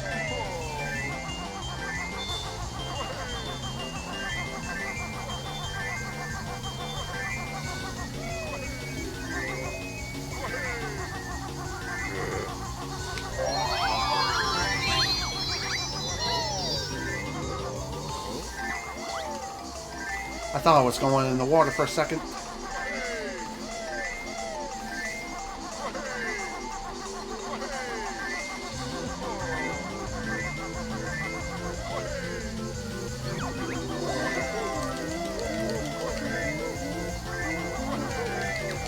And done. Phew! Alright, that was really smooth. A lot smoother than the first race, that's for sure. I say as I nearly missed the jiggy. Okay. We're all done here. Just gotta grab the Jinjo, the Jiggy, and the last empty honeycomb piece here, and then we're out.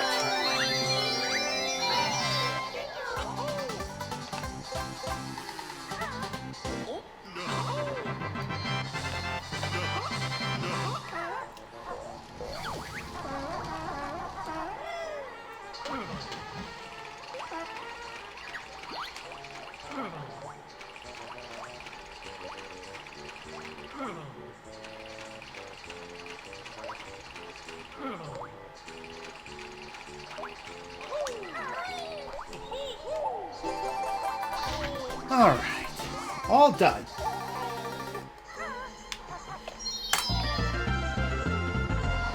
All done with Freezency Peak. Next stop is Gobi's Valley. Now at this point, if you're doing the super advanced route, you would attempt to do FP early again, but this time go in a different direction. And within that direction, you would head towards the 450 note door and just skip it entirely. But since I was having some serious problems with FP early, yeah, we're not doing that. We're not doing a 450 note door skip, at least not right now. Not until I can get a hell of a lot better and a lot more consistent when it comes to FP early. Because the difference between 450 note door skip and free FP early is really the direction of where you go after you get out of bounds, and also how many feathers you use. That's really about it.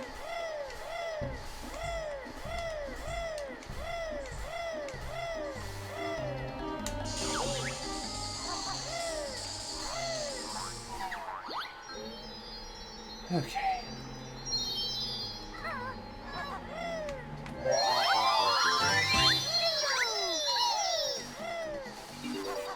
Here's when things really start to get fun, and I mean that quite literally.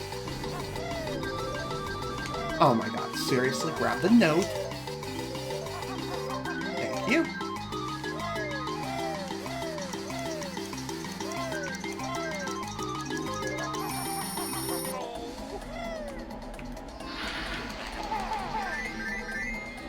God, I hope I have enough eggs for this.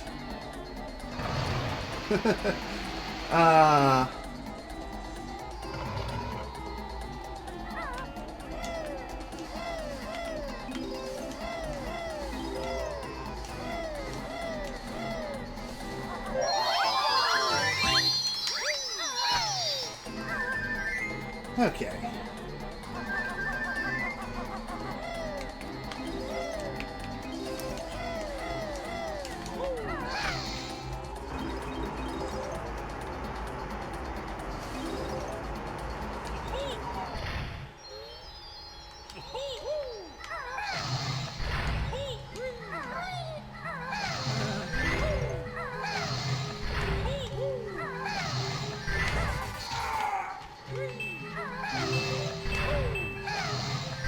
Okay, why'd the sound cut out again? I swear that since the most recent update to this game, some sounds just refuse to activate. I don't know why that is.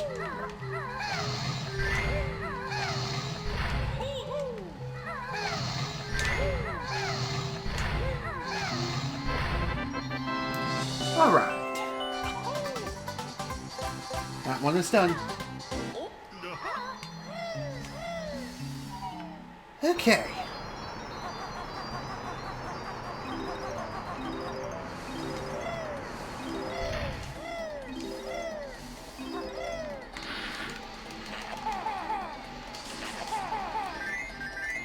I'm surprised that worked.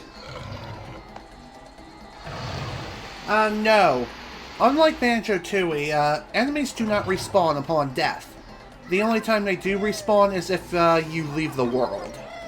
Or in the case of Grunty's Lair, you just enter a level.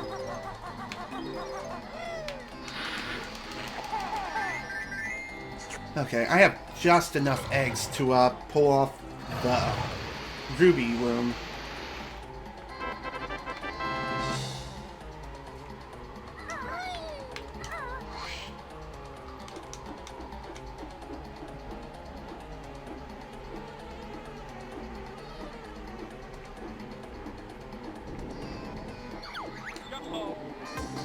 Okay, thank God.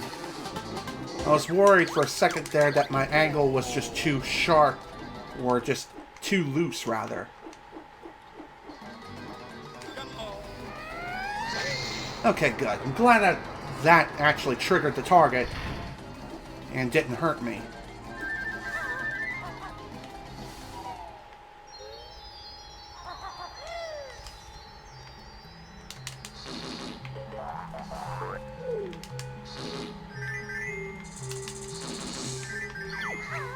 Okay, good.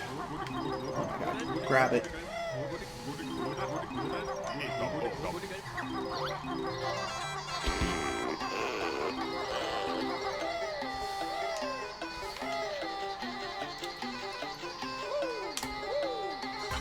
Okay. I think I did things a little out of order here, so that is kind of unfortunate. Oh well, this is fine. Oops.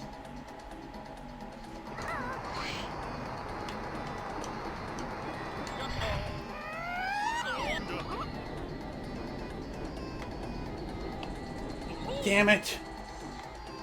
Crap, I'm on the frickin' cactus.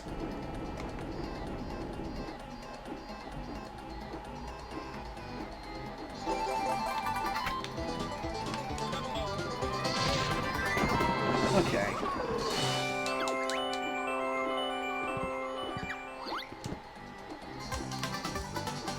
Alright.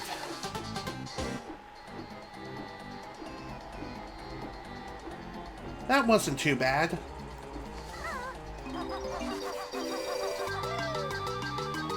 Oh, God damn it.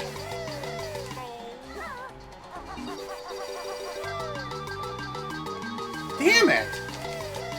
Alright, one more time, and if it doesn't work, then I'll just go normally.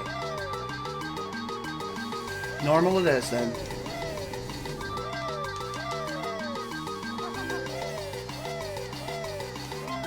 Not gonna waste my time, doing this crap again and again.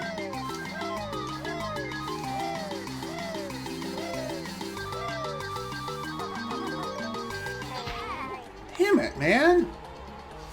You know what? Whatever. This is fine. I think ideally you'll want to death warp, not necessarily around here, but over towards where Ruby is. Like within his room, you'd want to die in there. And the reason why is because it's technically faster.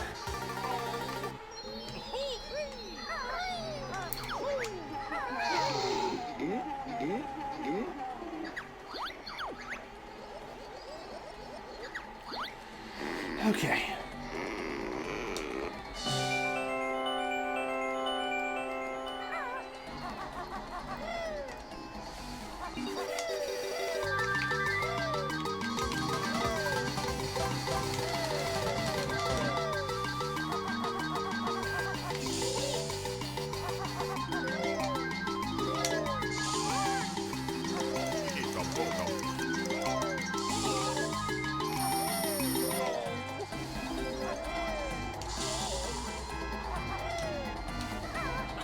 Okay.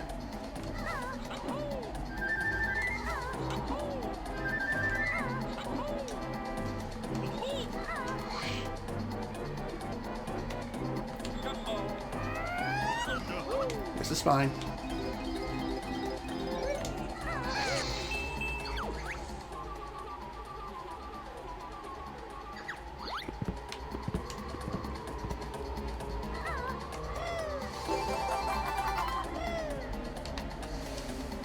Can anyone tell me what that last Jiggy count was? I could have swore it was 5.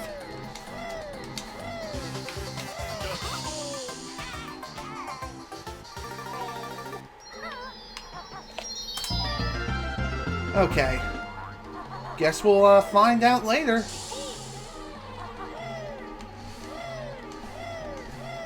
Anyway, now that that's done, let's get ready to head on off to Mad Monster Mansion now.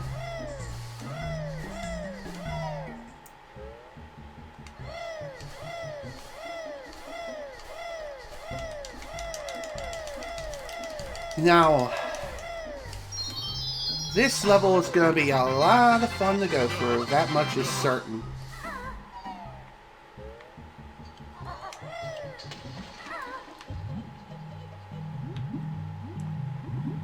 Especially considering that we only have one life.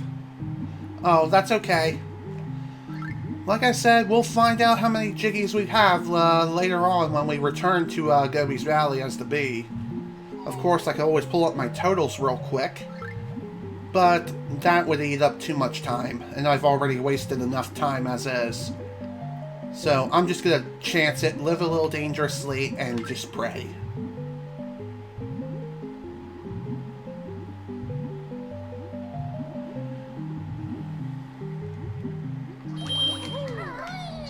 Yo, fish over here.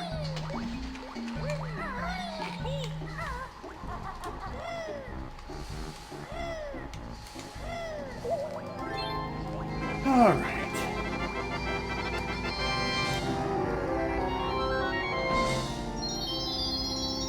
Next stop is Mad Monster Mansion, as I've mentioned earlier.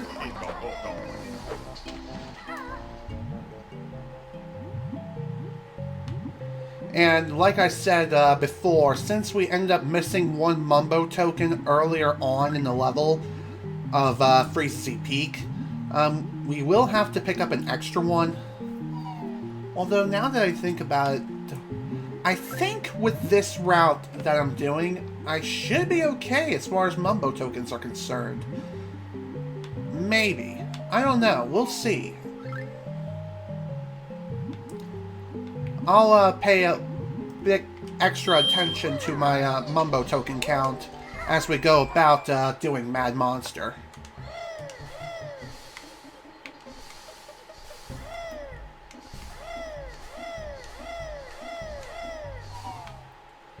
Okay.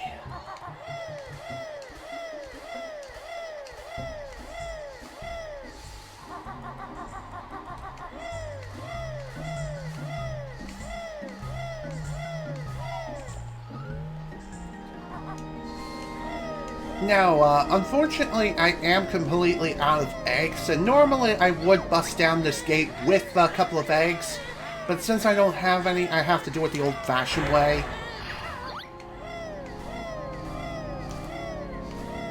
And it is slightly slower, but that's okay. I'm totally okay with that. We'll just stop by the ammunition room as we're heading through here.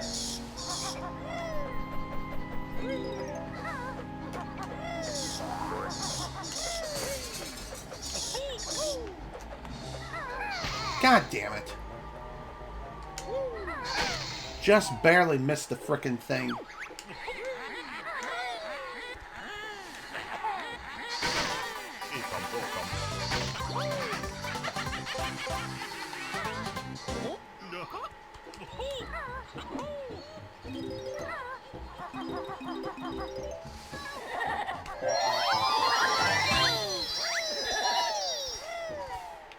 Alright.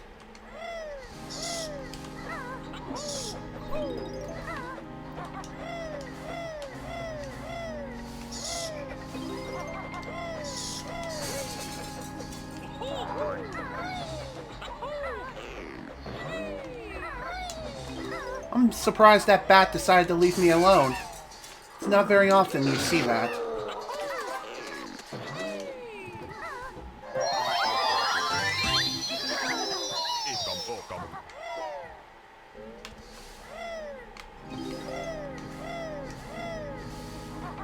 Oh my god, grab it please, thank you.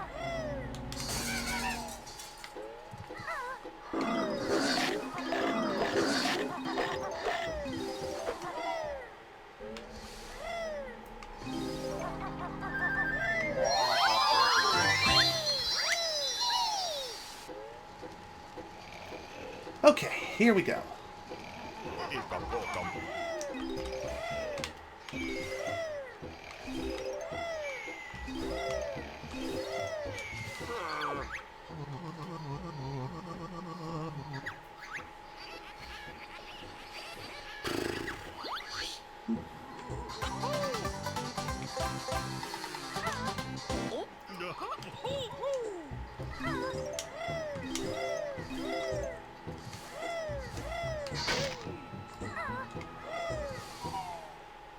Alright, that was pretty good. Now the real fun begins.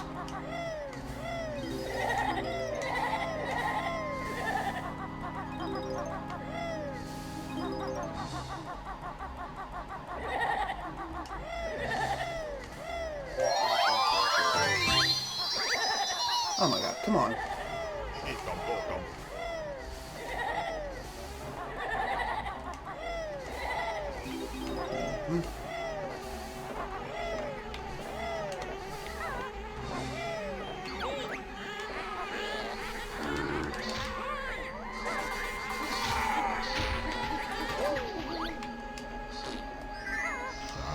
Alright.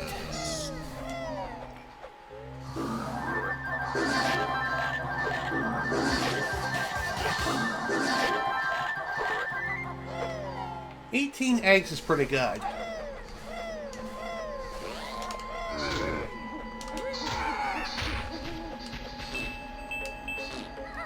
Oh, come on, seriously? Okay.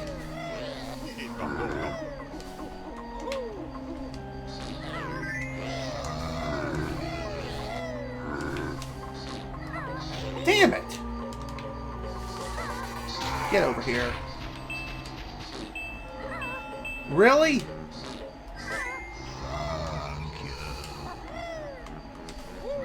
Oops.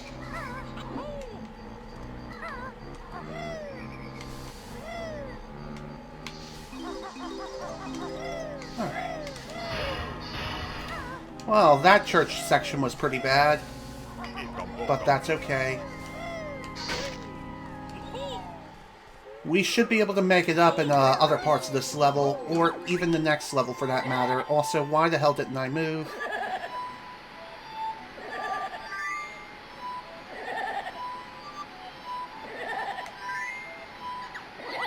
Damn it!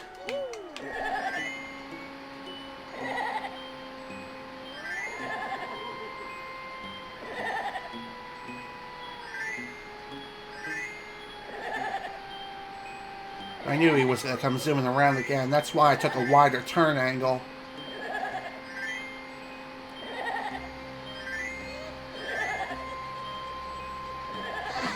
There we go.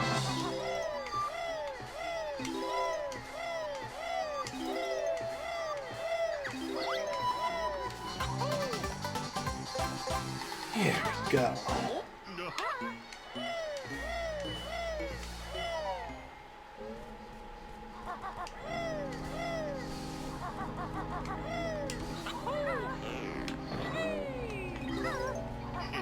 Alright, we're good with Mumbo tokens. I won't need to pick up an extra after all. As I picked up a few extras back in Clankers anyway.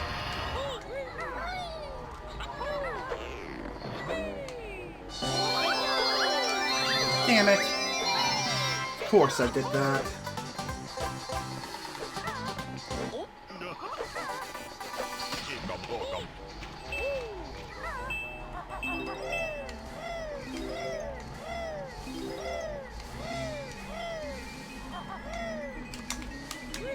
A button.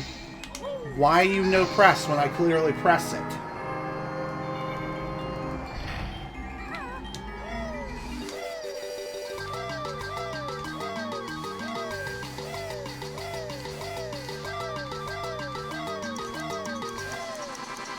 About what I expected. Alright.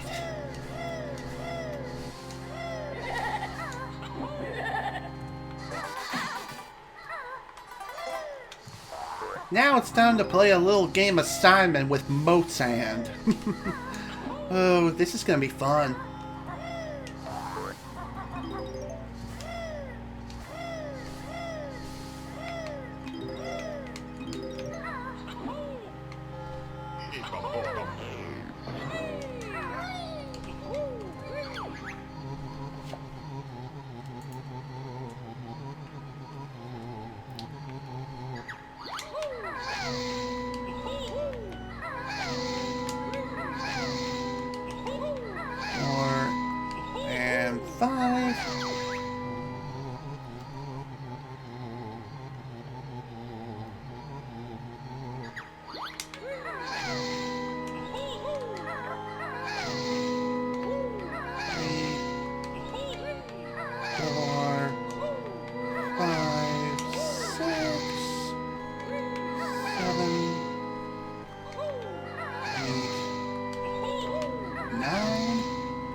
Done.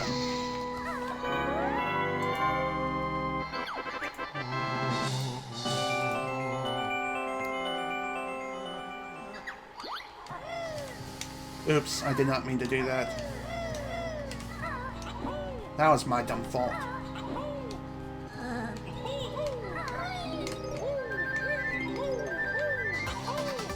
Okay.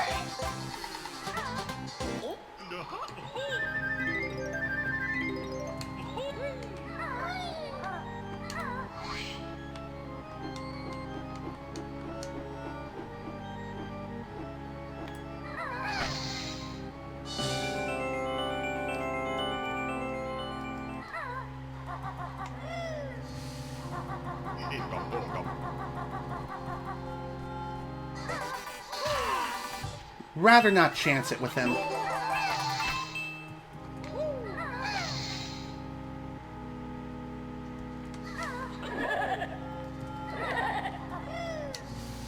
Knowing my luck, he probably would have intercepted me and knocked me down. Okay. Good. This is good. I like that.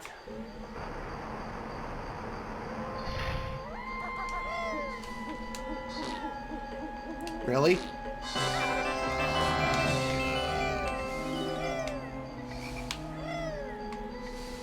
Get up there, please. Jesus.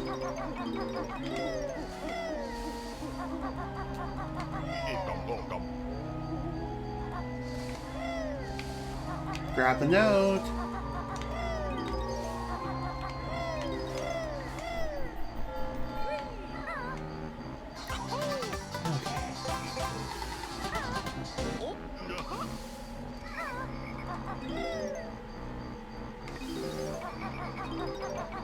Right.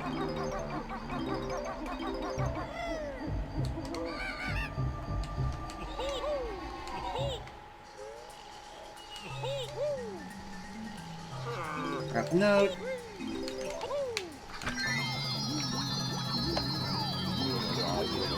Okay. Doing good. That's what I like to see. Things are going nice and smooth.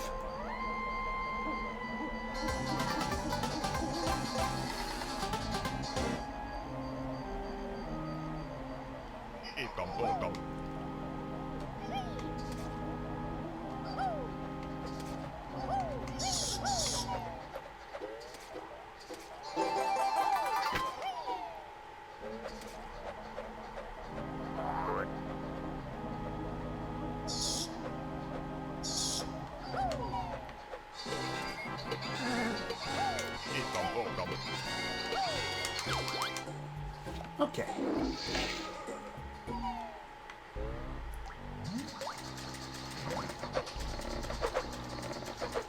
Oh my god, grab it please, thank you.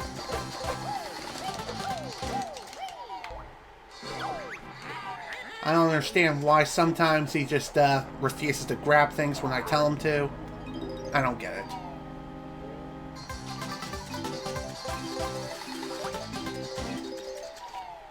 Alright.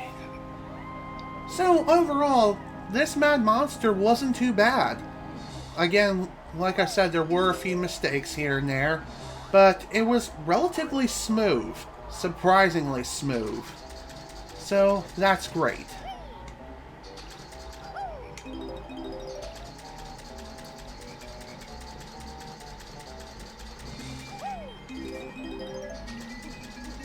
Alright. Let's finish this up.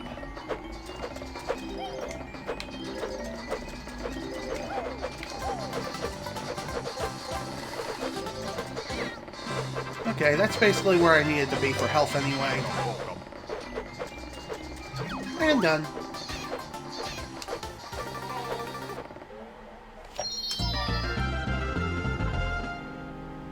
Okay. Now that that's done, our next stop is going to be Rusty Bucket Bay. The level that is the bane of every player's existence who has played this game. Mine included, in both a casual setting as well as a speedrunning setting. Just saying, it's just that freaking evil.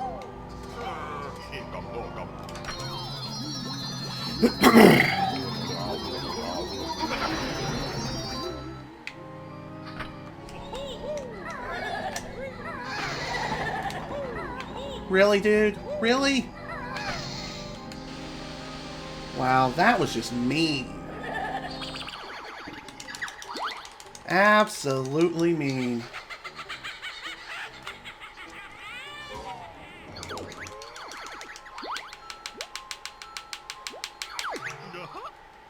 Alright. I think we've managed to recover the run somehow, despite the bad mistakes that were made with FP early. Like, holy crap, that was an absolute nightmare. Oh my god. Really?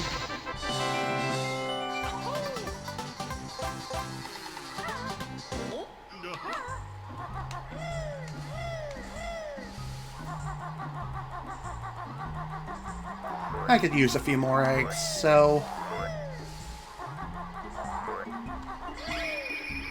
There we are. Really? I thought I wasn't on the pot. Oh well.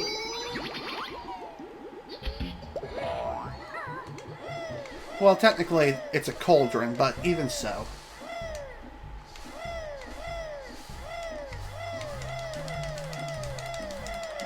Now, for Rusty Bucket Bay. This is gonna be a fun endurance. Though, I do feel like I can get the level done really fast. That is if the engine room works with me. Fingers crossed.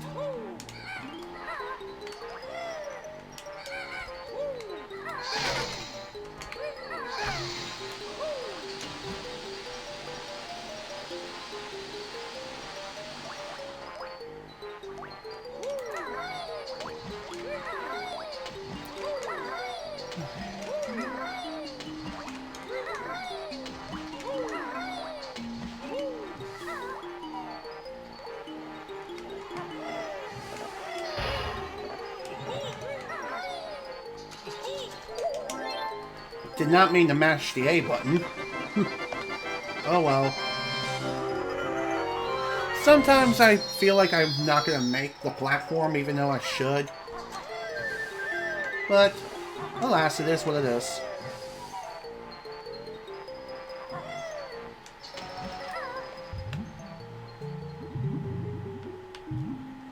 Alright, let's go.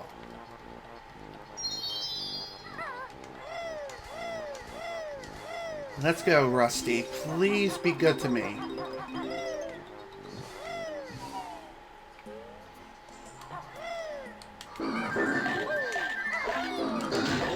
Damn it!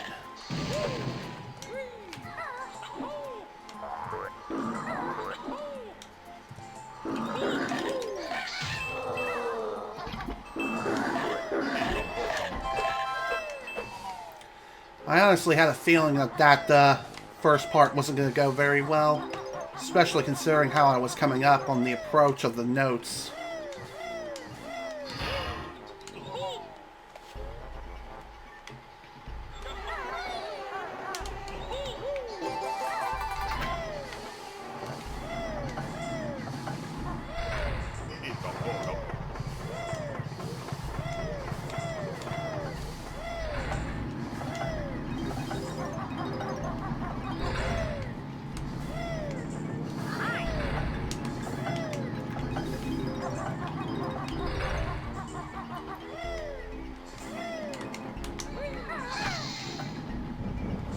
Okay.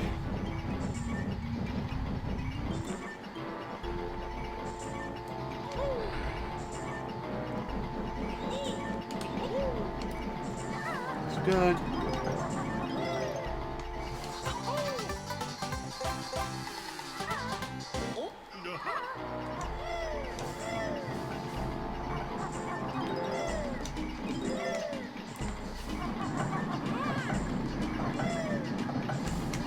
That works. Alright, we had a great engine room. That's awesome to see. Oops. Well, I did not mean to hit that. Well, that's unfortunate. Oh, God, how much time did I lose to that? All because I thought I was on the ground, and no, apparently I was in the air. High enough to hit the frickin' switch. God, I'm probably barely gonna make this, if I do.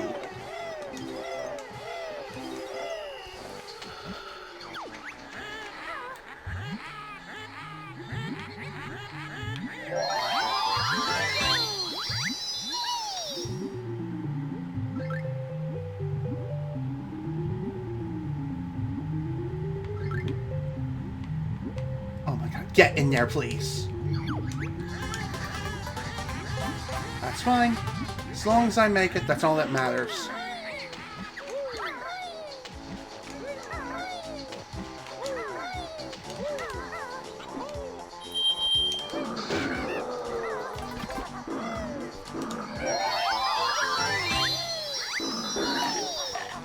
Okay, hardest part of this level is now over. Thank God. I did not mean to do that.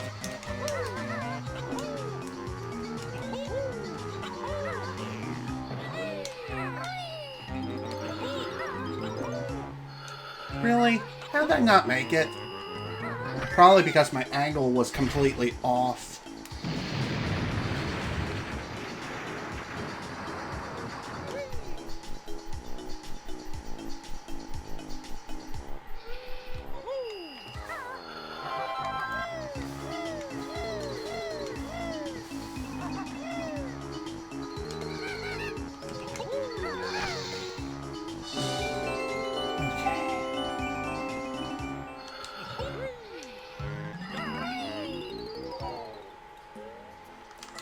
Damn it!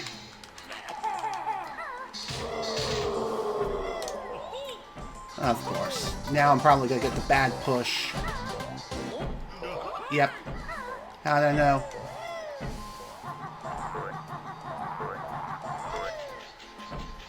Whatever. Again, this is fine.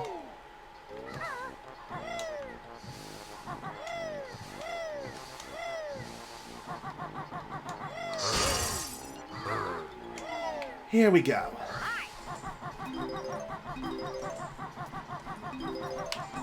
Not sure why I say that for every room, but whatever.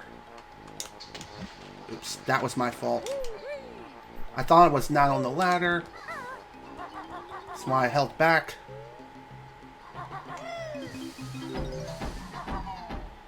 Okay. Hopefully I can get some health back soon, which I know I should be able to without an issue.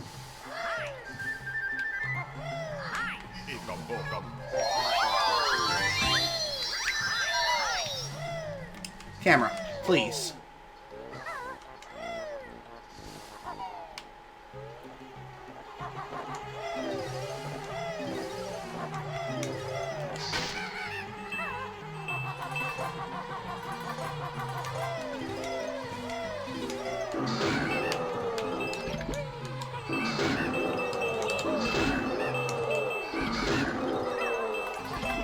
All right. Just what I wanted. Excellent. Glad I managed to make it across there without dropping in the water again. Surprisingly, jumping across that gap in Talontrot is a really difficult thing to do. But if you manage to pull it off, you can save quite a bit of time.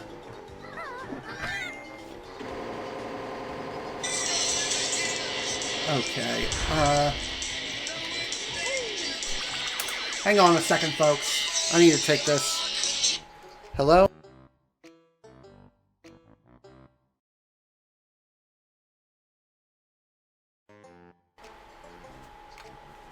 Okay, I am back. sorry about that. That phone call was a pretty important one, as just this past week I went to apply for another job, and I think I got it. So that's awesome. And what I applied for was to become a student bus driver for, like, kids in, like, the school system and everything. So the person called and wanted to set up an appointment to get my physical done, as well as the fingerprint scanning. So just to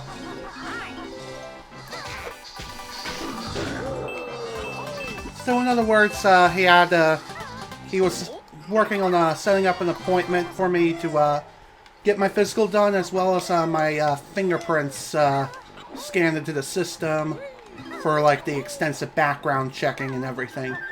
So yeah, originally he was planning on having me go tomorrow, but I'm not so sure about tomorrow, as I'm not too sure what's going to be going down. So he'll give me a call back later this week, and he'll let me know when he has an appointment set up. So that's great.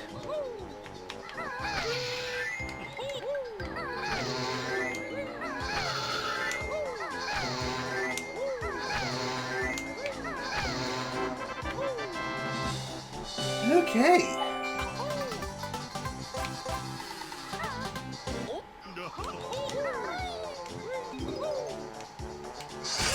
Again, sorry for the extensive silence.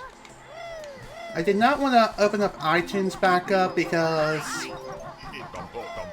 I knew that the conversation wouldn't last too long, so I figured why not.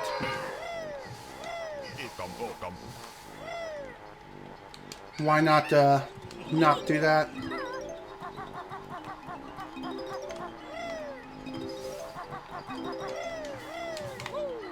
Okay, let's get back into the swing of things. Of course.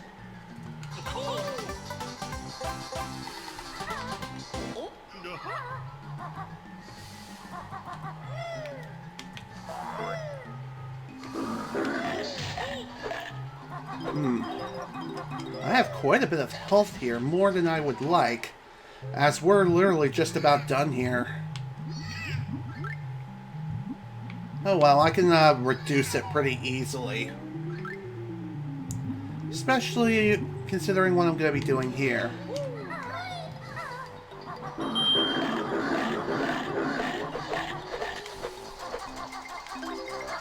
Okay then. I'm surprised that worked out. In fact, I think that's technically faster.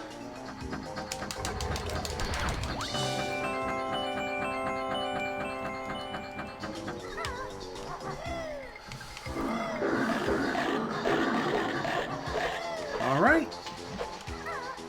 I'm surprised it didn't take a single hit there. Usually that spells disaster for me, but I guess not there. So that's good.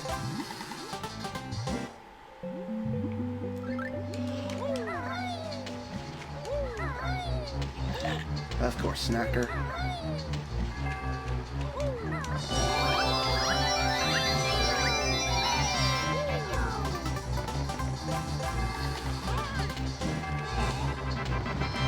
Oh, crap!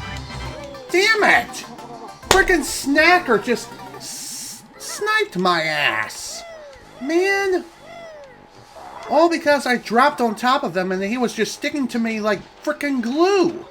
I literally couldn't get him off! Ah, god damn it. Well, this sucks.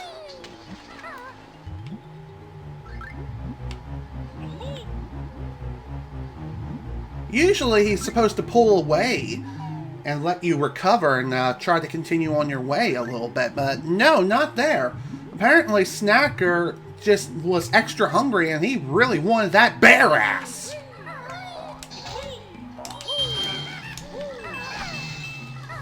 God, that blows.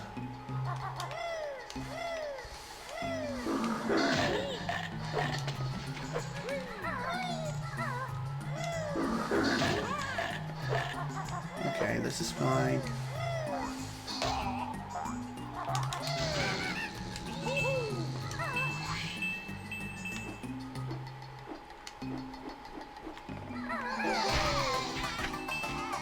Okay.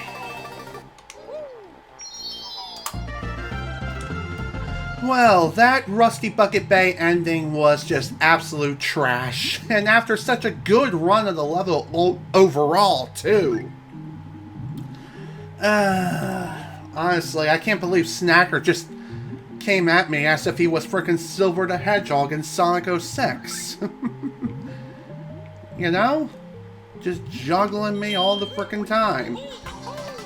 Pinning me down with no chance to escape.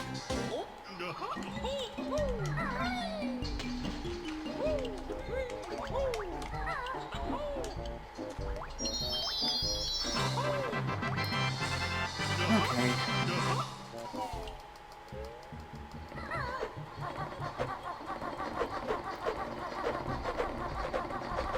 Hopefully we'll be able to make up for lost time here.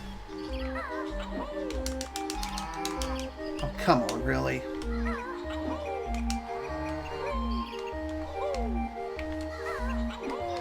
Forget it.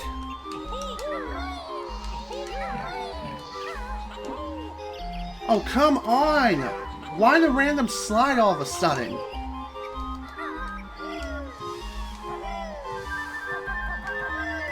Man, I really needed to pull off Leaf Jump too to make up for lost time.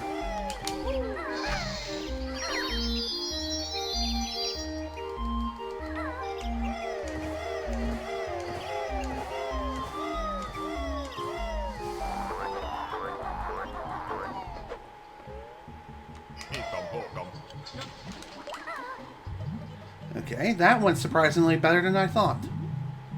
I'll gladly take it.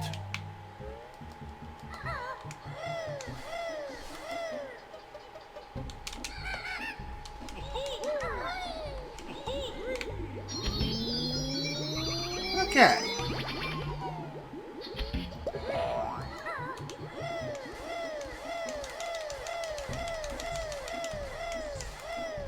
Next stop is Click Clock Wood. Let's get this level opened up and get things underway. And hopefully the level will go nice and smooth, and hopefully no random BS will happen. We'll see.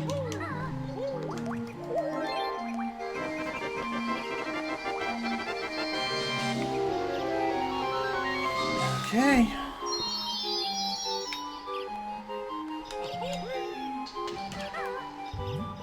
This is where the real meat and potatoes of this run begins. Lordy.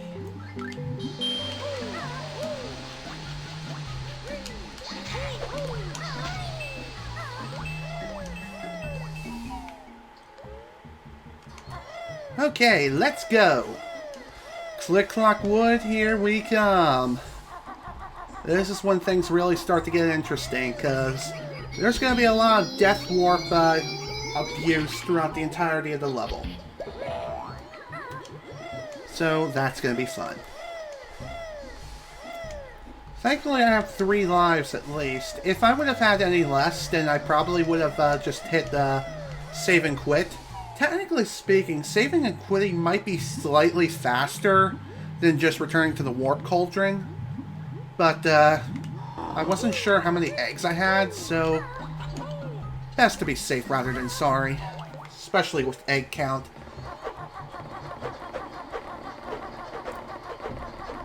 Oh, come on, are you serious? How did that hit me? That was BS.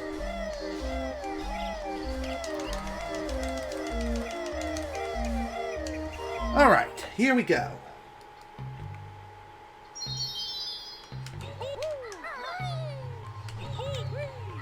Let's get the ball rolling here.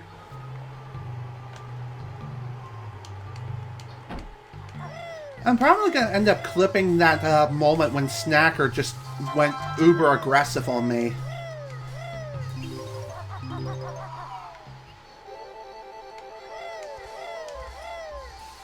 I'll definitely try to submit that to, like, Glad Jonas as well as Speedrun Fails.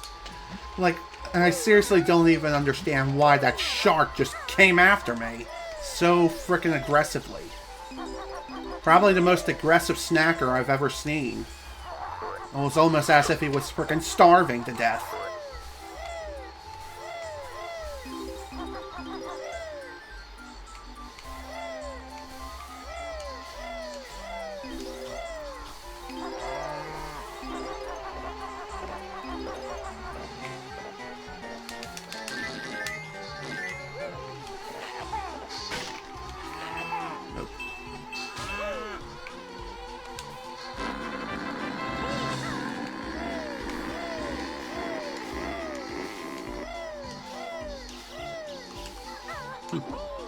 I wasn't sure how close I was to the wall. Oh well. Again, it's not like I can pull off soft block very well anyway.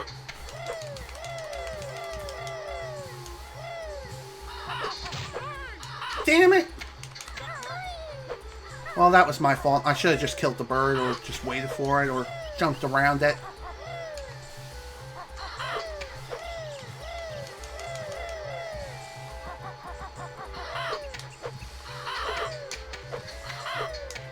There we go. That's better.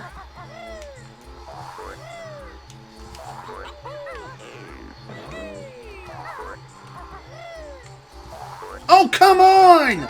I hit the damn A button! Why didn't it not register? That was bullshit! Absolute goddamn frickin' bullshit. No goddamn way. It just took away my frickin' A input for no goddamn reason again.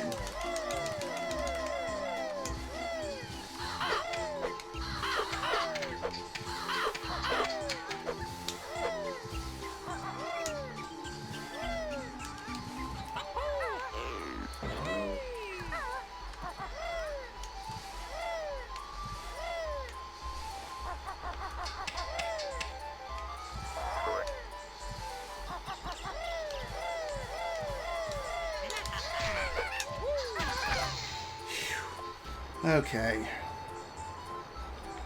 At least we're just about done with spring. Or at least the first part of spring.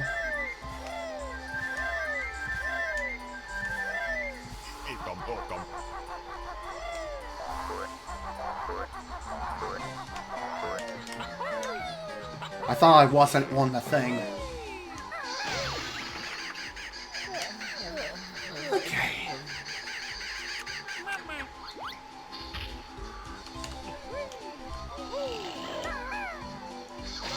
All done. All done with that part. Now it's time for summer.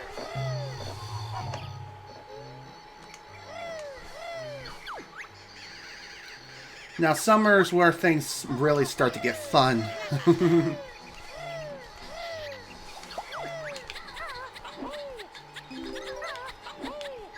Seriously, game?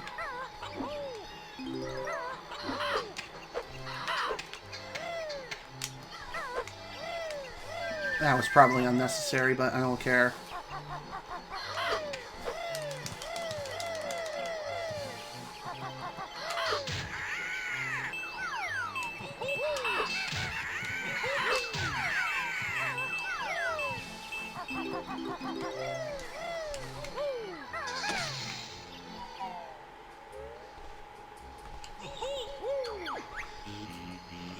Okay. Let's get this over with.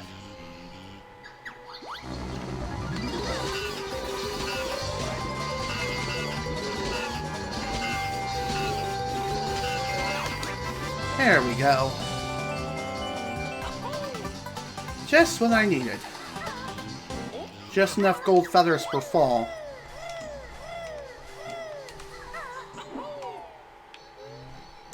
Oh shoot, on a frickin' boat. I did not mean to do that.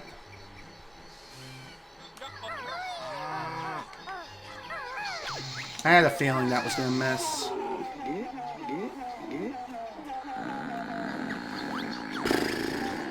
Like, if nothing else could go wrong with Click Clock, I don't know what can. Now watch as I say that, and something goes horribly wrong immediately. Or within the very near future.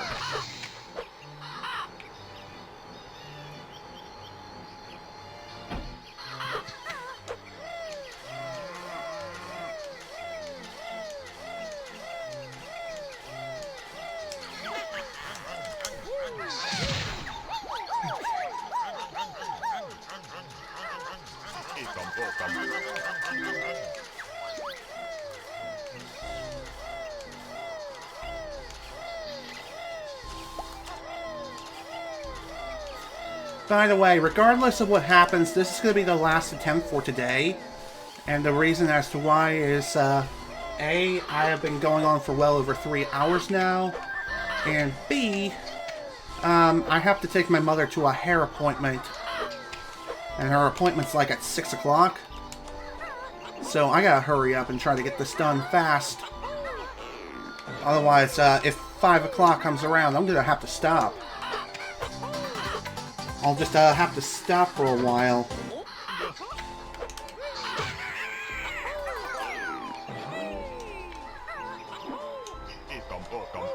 We'll definitely see how things go. No, no, no, no, no, no! Oh my god. Somehow I just didn't make it to the leaf. I don't quite understand.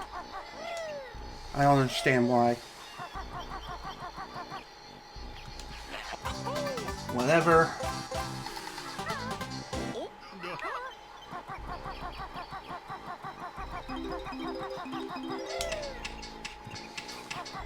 Call me chicken, I don't care. I'd rather be safe than sorry, especially after everything I've done. And it's been kind of a crapshoot.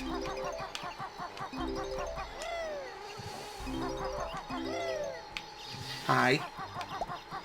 How you doing? Please get lost.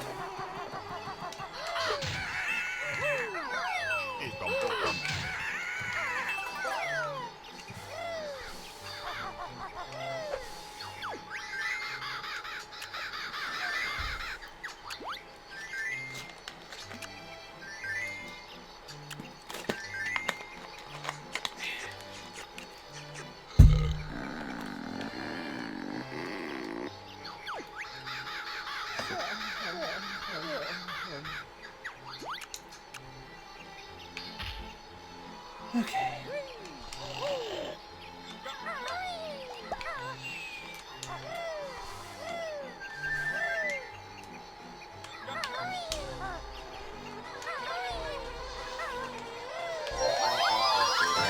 Phew. Okay, that was a pretty sketchy summer, I'm not afraid to admit. Especially after dropping back into the beehive by accident. Now, here's hoping fall goes better. Let's go.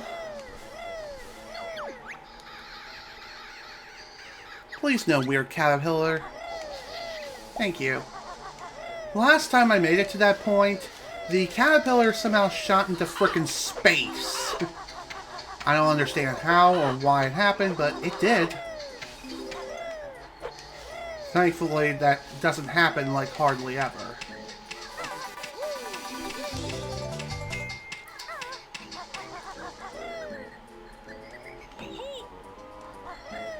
Fall is another season in which we will be death warping in.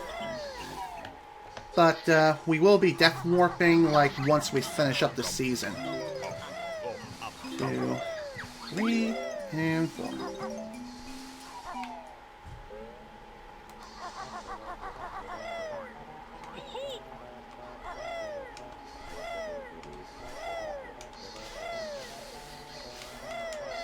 Right, I need to go up here so I can grab you. Can't forget that.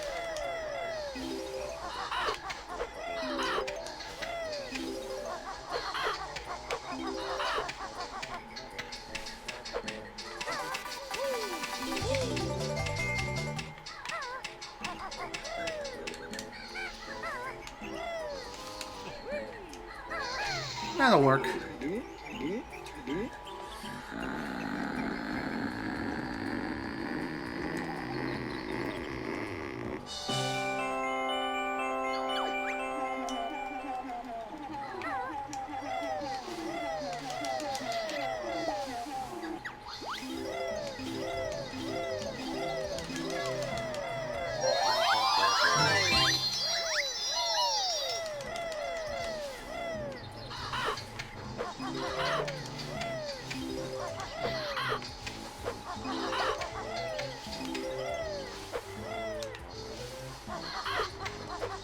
Alright, let's keep going.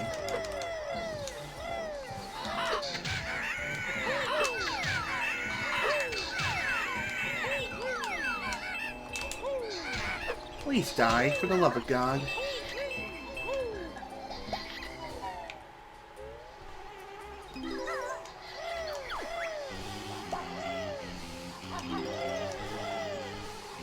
That was probably the slowest beehive entrance I've ever done.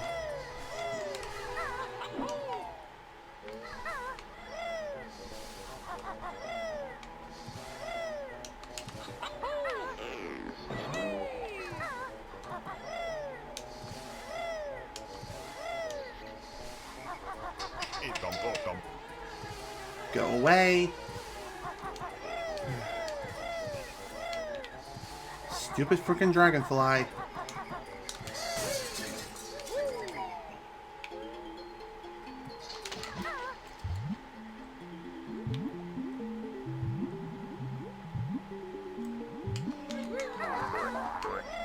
All right.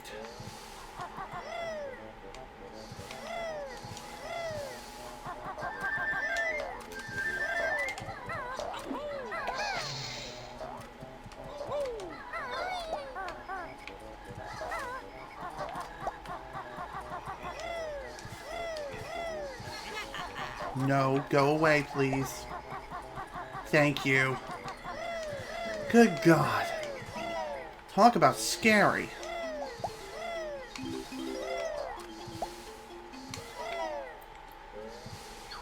Nice and smooth. Just the way I like it. Also, here's Banjo's arms just twisting as if he's double-jointed. I don't understand why that's a thing, but it is what it is. It's a bit of a weird oddity that happens.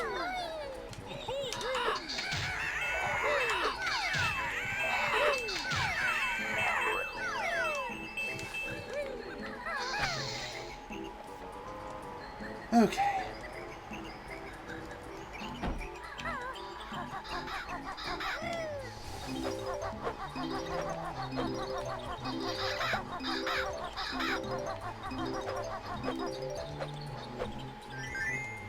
Perfect.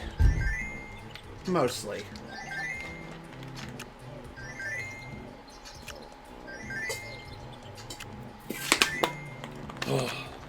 Now I really feel like I have to frickin' pee. Whatever, I can hold it in. I know I can.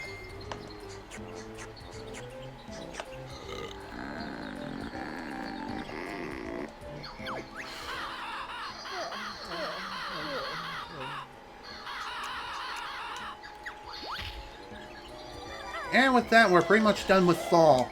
We only got one more stop left within Fall before we leave. And I did not mean to pick up that extra health, but oh well, that's fine.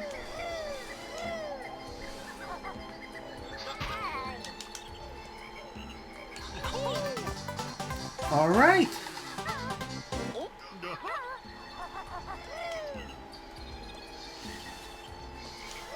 One more stop to go, and that is the Beaver's house once again. Why did I say once again? I don't know.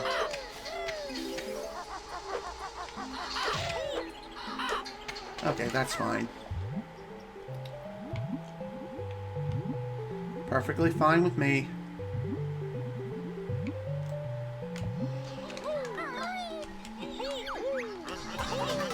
Alright, here we go.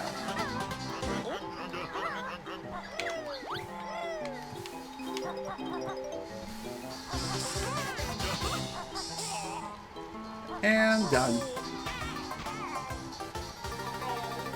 Done with Fall. Off to winter now. Off to a winter wonderland. This is, thankfully the home stretch. There's not too much left we have to do here. We just have a few more jiggies to pick up along the way, a few more Mumbo tokens, and then we're good. Oh, and a few more notes too, obviously.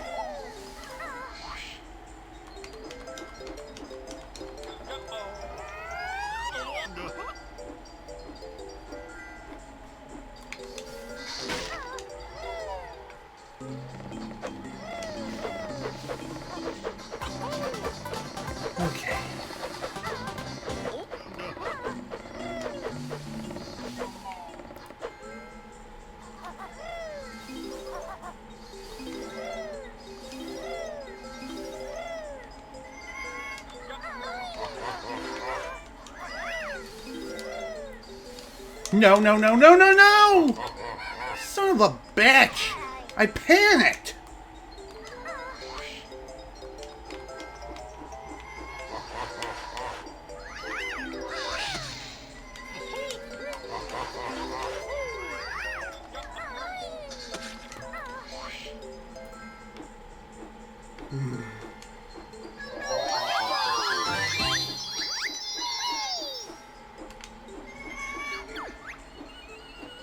Oh well, it could have been worse.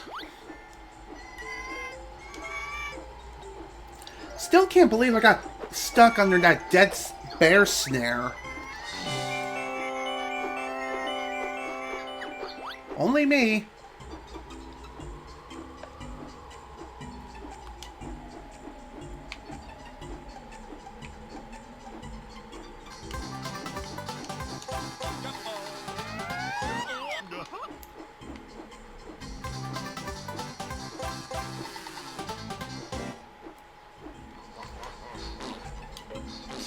Okay, that works.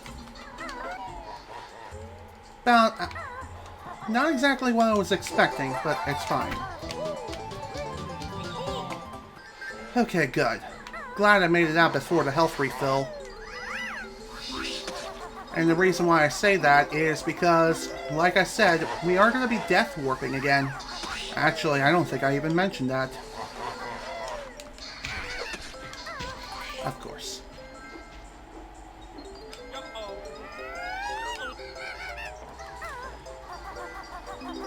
We're basically going to be death warping back in the same place as we did before, and that is the Beaver's house.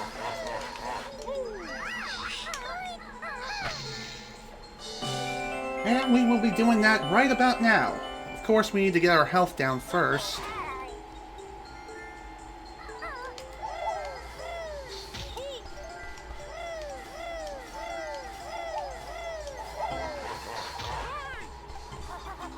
Okay, that's good.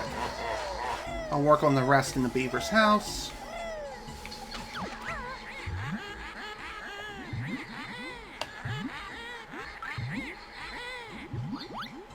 Okay.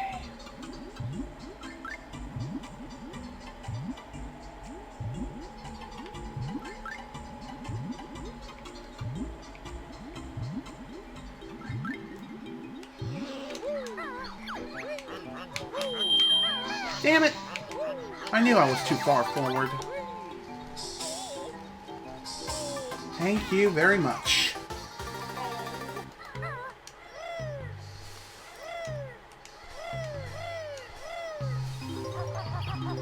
Alright.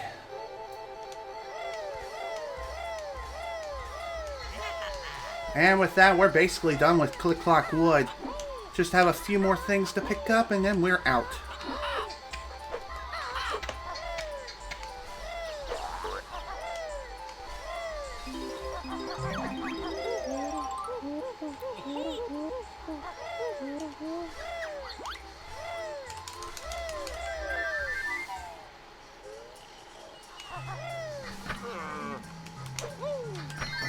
Alright, perfect.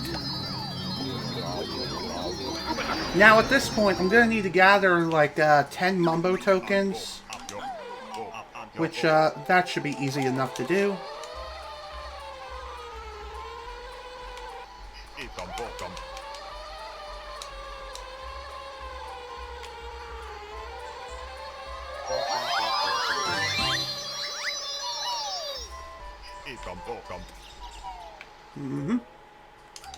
Yep, RBA. It's time for RBA. If I don't miss this, of course.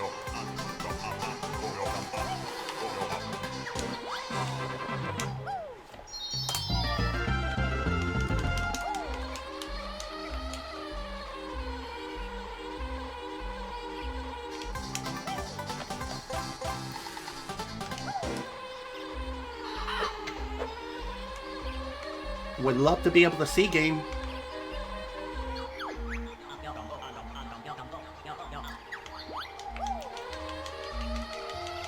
One, two, three, four. 3, 4. Got it. And there we go. RBA has now officially begun.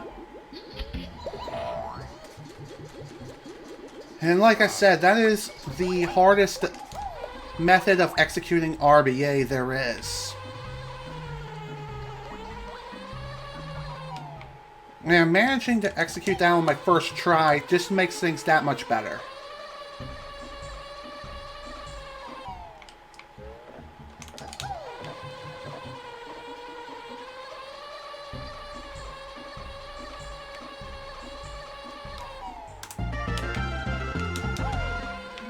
Alright. Welcome back to Spiral Mountain, folks.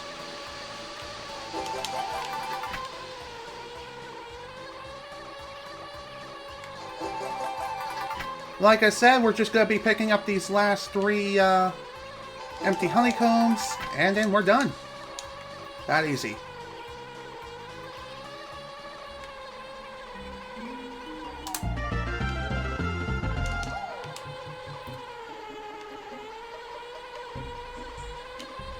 Come on.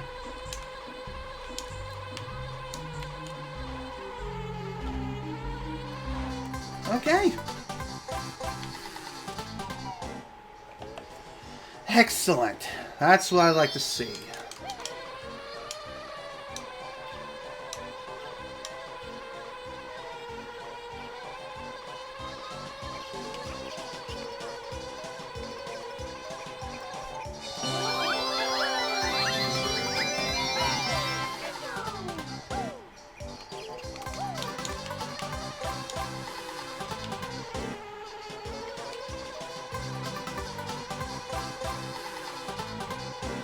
Drop, please.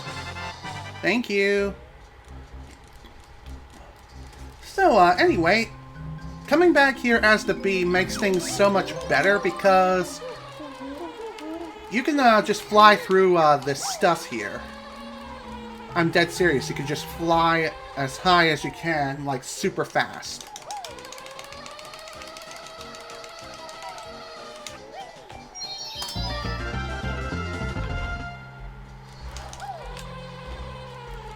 Alright. Onward to Gobi's Valley Part 2. This is going to be the moment of truth. Did I actually pick up 5 Jiggies, or was it only 4? God, I hope it was 5. Excellent. Perfect landing.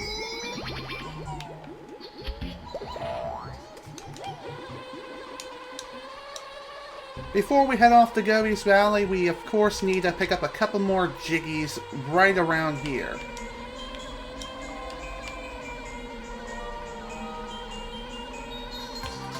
There we go.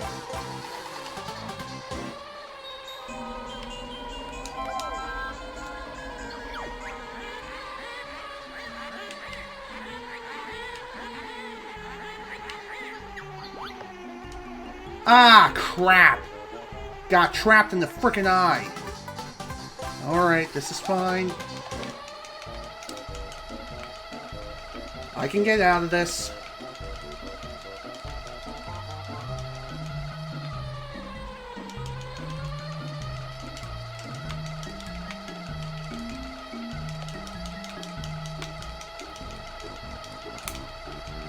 Come on, get out of the eye, please.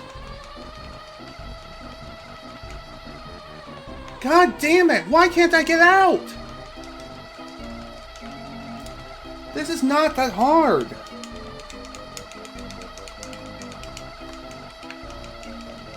Okay, there we go. Jesus! I guess I had to hold down. Phew! Good God!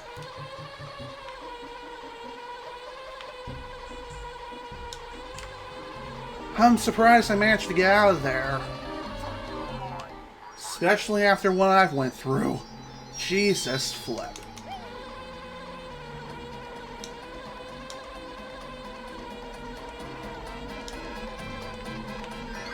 Alright, here we go.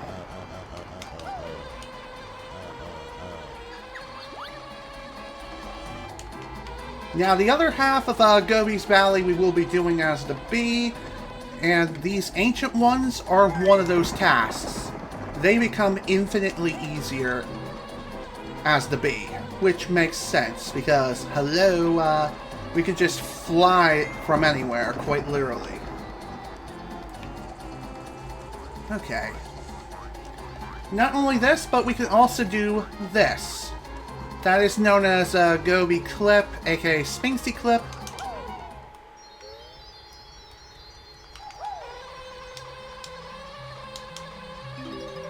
Dang it.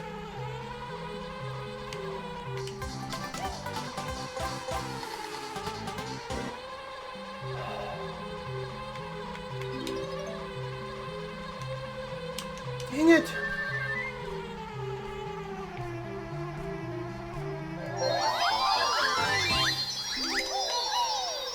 Well, that stunk.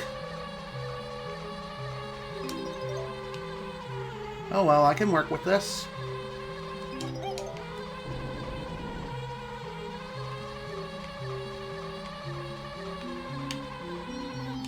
Oh my god. Better than flying out by mistake.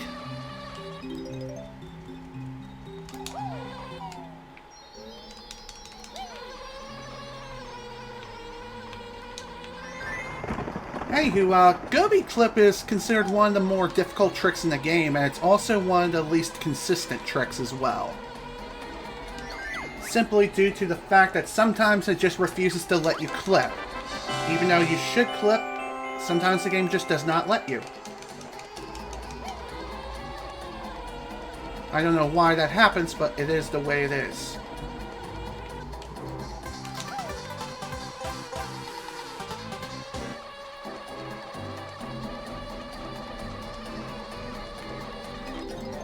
Alright.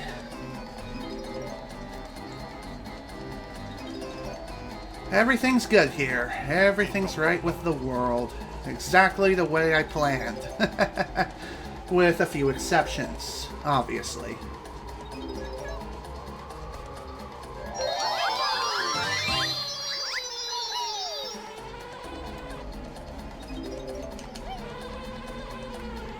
Dang it. That's fine. Took a little longer than I would have liked, but that's okay. That's okay with me.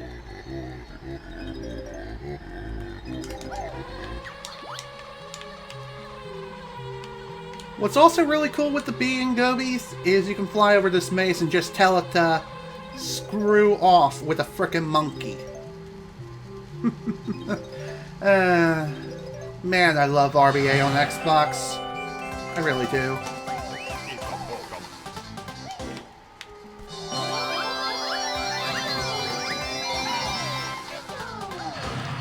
Alright.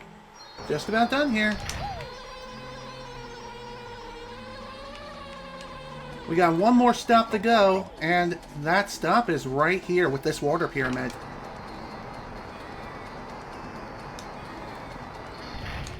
It's advantageous to do this as the bee as opposed to doing it as the Baron Bird. For one thing, you don't have to worry about the timer at all. You can just fly to the very top. Easy peasy, lemon squeezy. Everything is good. Not only this, but you can also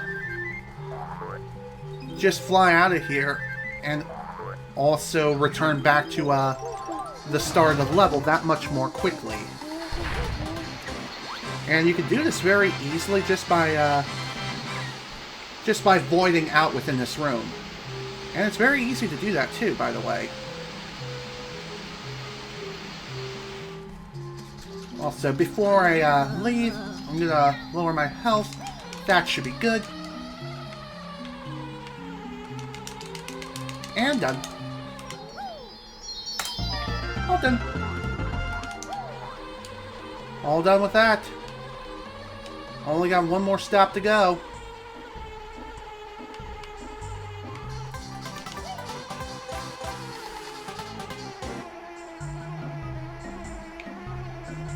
Boop.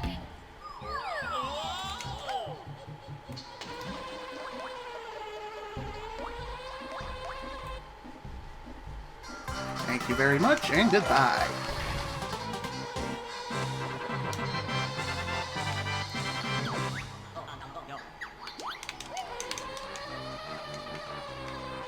Alright, time to head into Bubble Gloop now.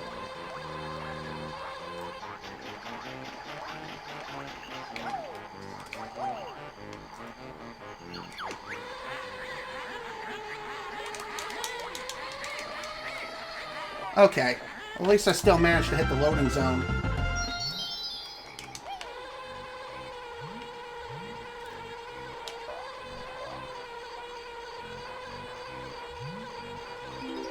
Okay. On the Xbox version of the game, RBA continues just for a little bit longer. And that little bit longer is so you can grab some of the items that are around here. Especially the purple Jinjo, the notes that are under the floorboard here. And maybe even a couple of other notes along the way as well. So basically, you're going to get a lot, or get a good chunk of the level done immediately. Which is absolutely sweet. On N64, upon entry of Bubble Gloop, you would immediately start heading towards Mumbo's and de-transform. We will be doing that, though, of course, not right away. We did have to take care of a couple of things first. And, of course, another reason why I wanted to lower my health as much as I did was so that way I can death warp out of here. Honestly, that's the best way of restarting the entire level.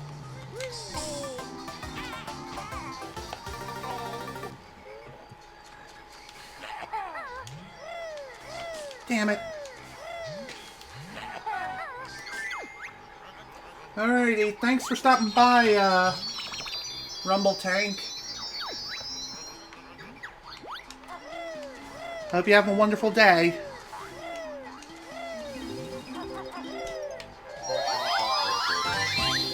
Now, at this point, we have 7 Mumbo tokens, which is good. The Mumbo tokens that we have are going to be very, very helpful because it'll allow us to get the... Oh my god, on the thing. Thank you.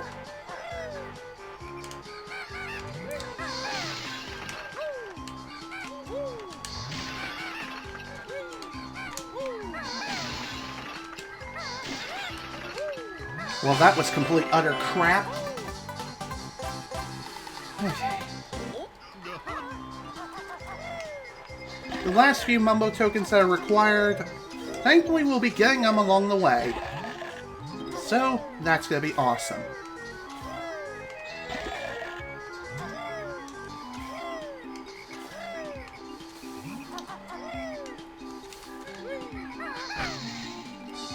Alright.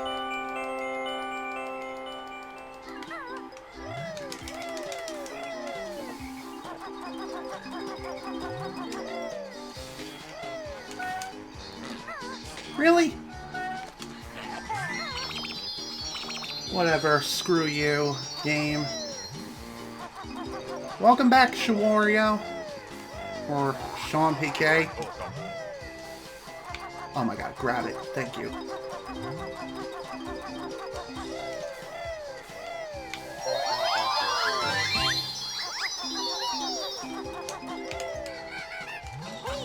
I always miss that somehow.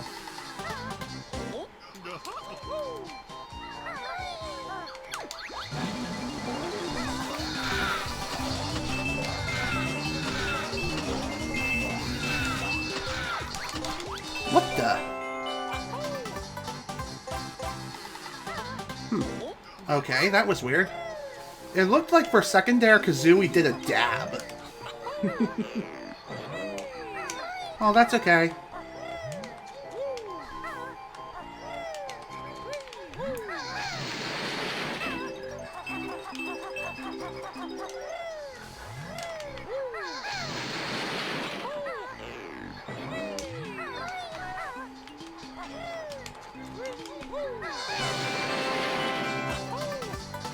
Okay. Good hut jump.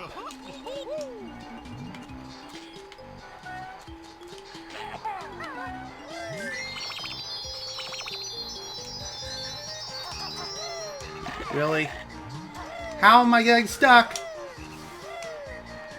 Also, that was bullshit.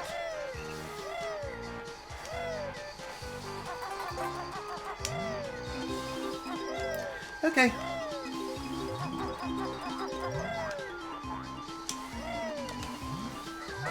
I did not mean to do that. Okay. I wasn't sure if that was going to hit. Especially considering it was slightly skewed.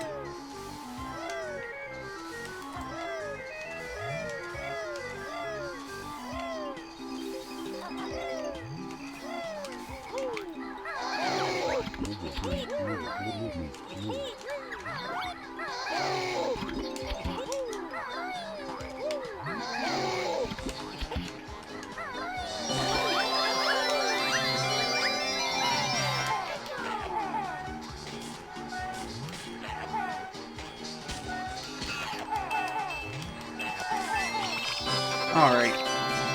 Not exactly what I wanted, but it'll be fine. Just means we have to go at this a little bit slower.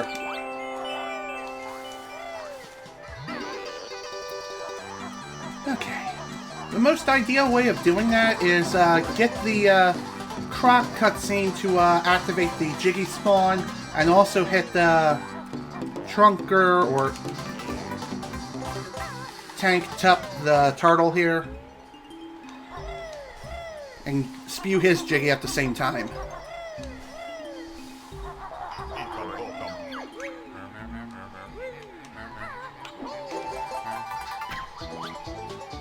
There's the mouse. There we go.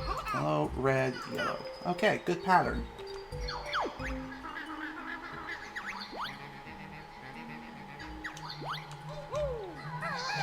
Of course I missed.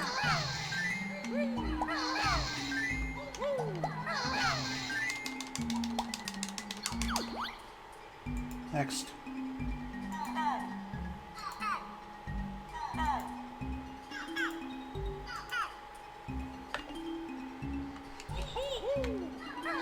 Damn it! Why do I always miss?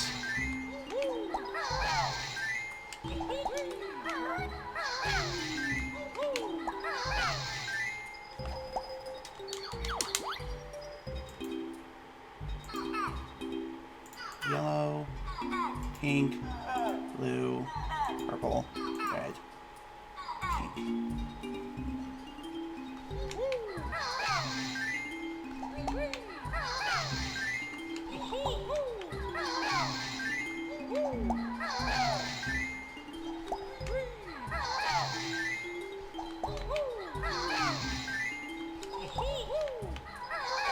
Alright.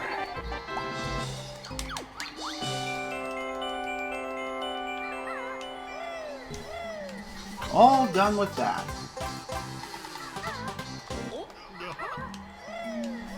Overall, that was pretty good. I like that.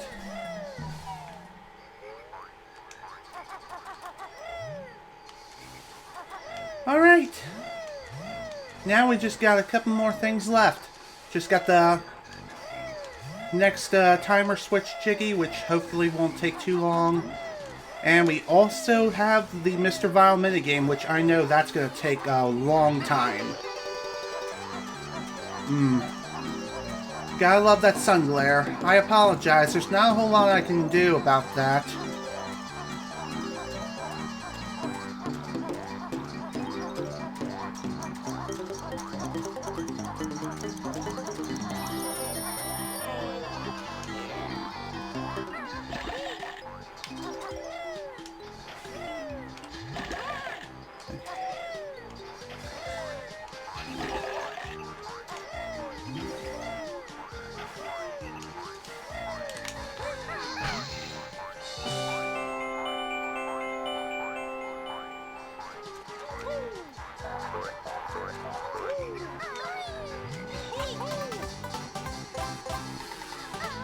Yeah.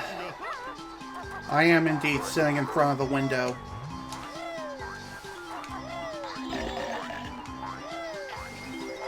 That's just the way my setup is. It basically sits in front of the window and everything. Not a whole lot I can do about that.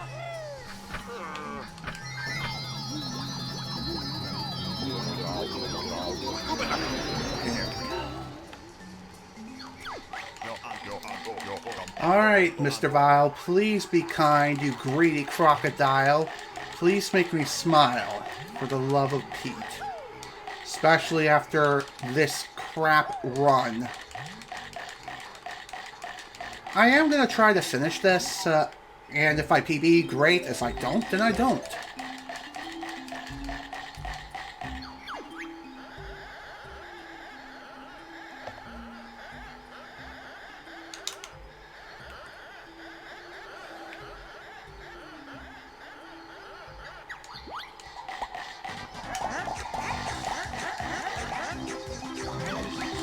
Alright.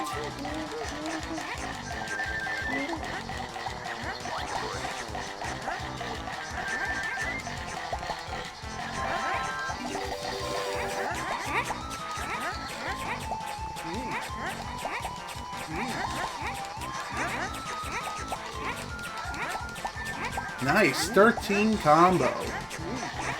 Now that's what I'm talking about.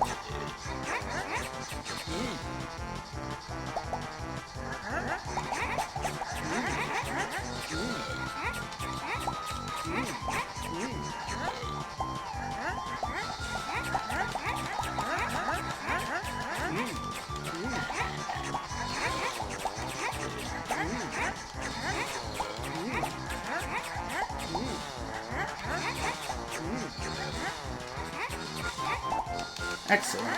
First round down.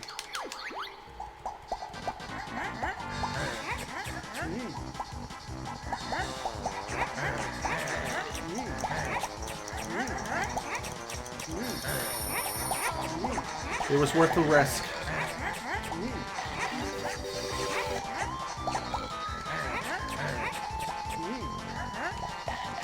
Okay, what? How did that miss? And how did that miss? God, I'm in trouble.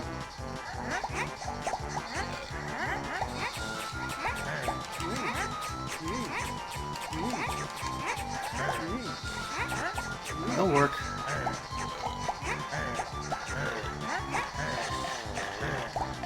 Oh, really?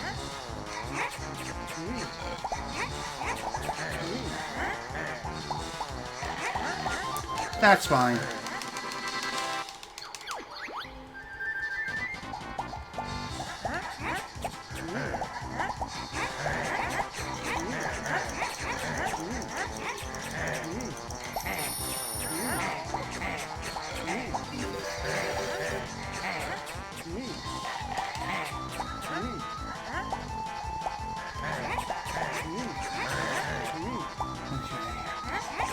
I'm surprised I stole that.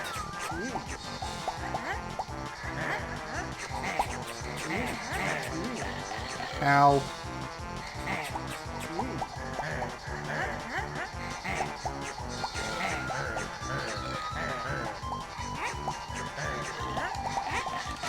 Why do they duck away as soon as I chomp down at them? I honestly don't get this game sometimes.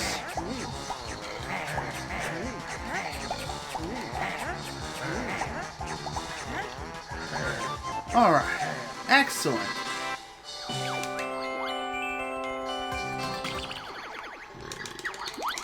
And with that, we are done with Bubble Loop, folks.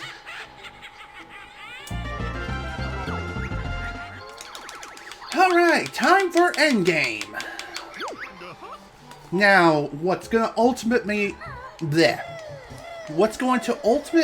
make it or break it when it comes to PB is how fast I can pull off an impulse skip and if I get a visual question. Can we get some Bless RNG in the chat? Bless RNG, no picture question. That would be fantastic.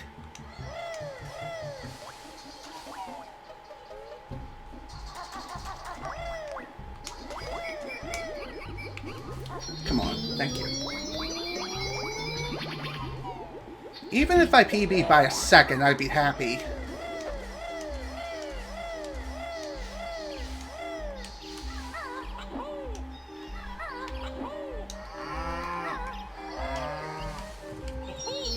Alright.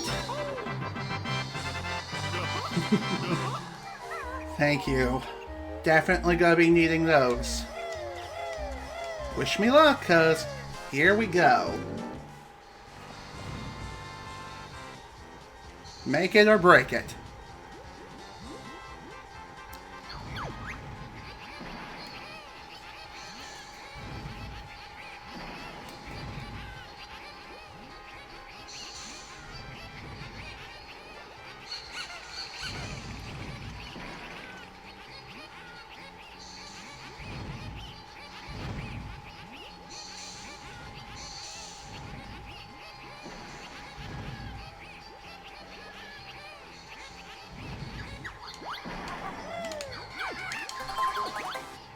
Okay. I was hoping I had the right answer. Okay, that's Bubble Gloop.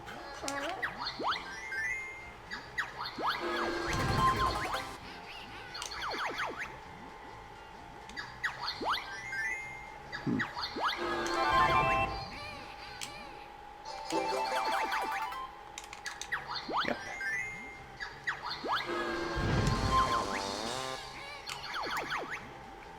Something else. Here we go.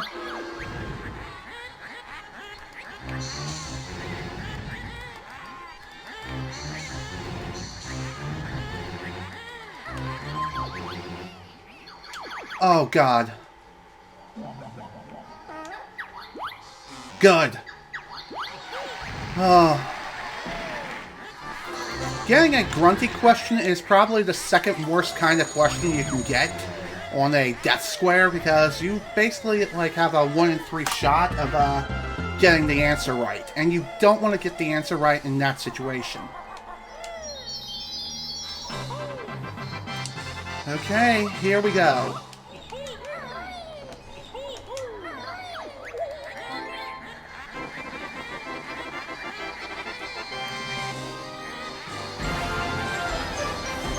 Hello, we have a new follower, Gamma the Manasalama. Okay, that is a long name. Regardless, thank you so much for the follow, dude. Highly appreciate it. Hope you enjoy your stay here.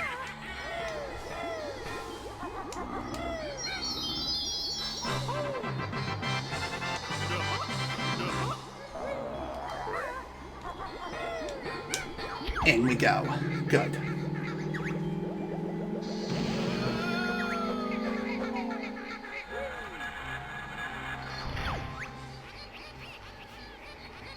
Alright, we got less than 3 minutes to do this.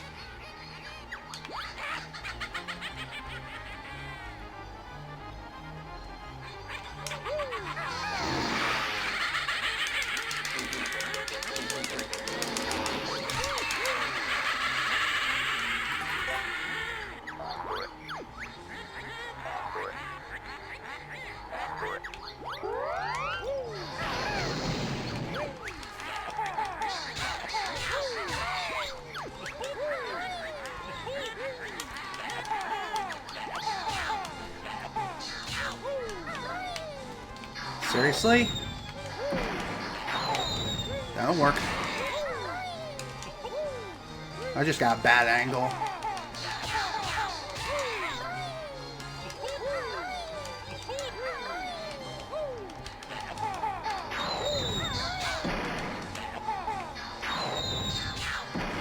Damn it.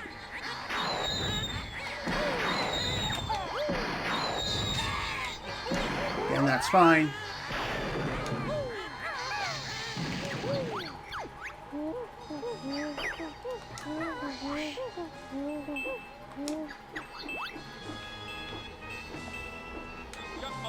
Go.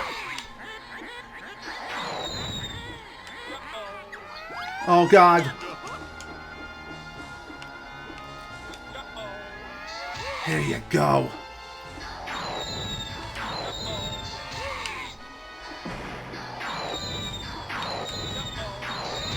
There we go.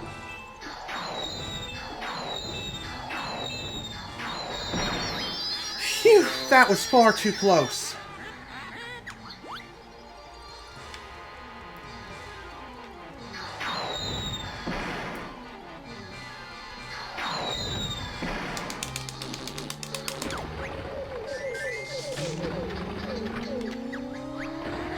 Oh, good cutscene skip.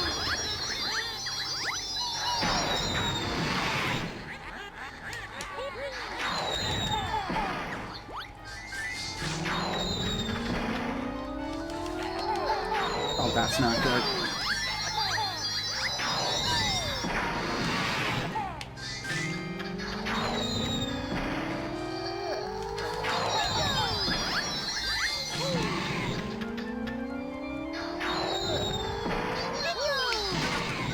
Okay, yeah, this unfortunately is not going to be a PB, but it was still a fun run.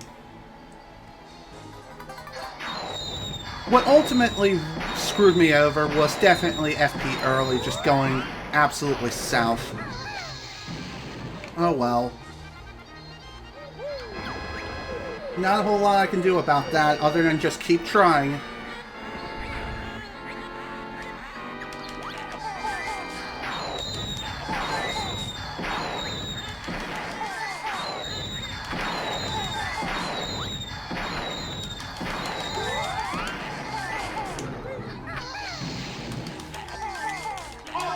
Done.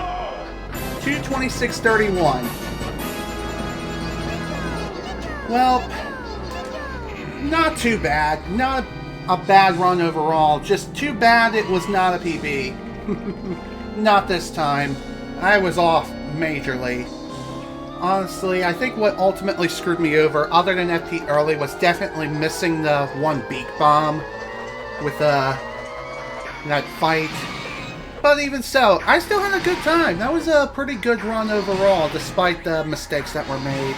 Again, FP early needs some serious work. Plus, the eye jail also, yeah, that also killed it. I wasn't even trying to do that either. Unfortunately, things just happen. I mean, what can I say? I again need more practice when it comes to FP early. It needs a lot of work. Honestly, I'm not really sure how I can go about practicing this and being able to do it on a consistent basis. Because, again, consistency is key when it comes to that.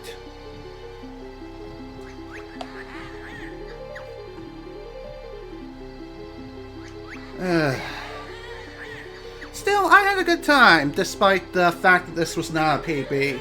It was still fun, I had a good time, and I hope you guys did too. So, regardless, I'm gonna go ahead and end things here. I've been going on for far too long. I need to get ready to head out the door in just a few minutes. This is General Snivy with Banjo Kazooie Speedrunning. Thank you all so much for watching, and if you were able to attend the live stream live, thank you for attending. The next time I stream this game, hopefully it will be a PB, and hopefully it'll go even more smoothly. But yeah, it was fun while it lasted. Again, thank you all so much for watching. Hope you all enjoyed. I'll see you all on the flip side.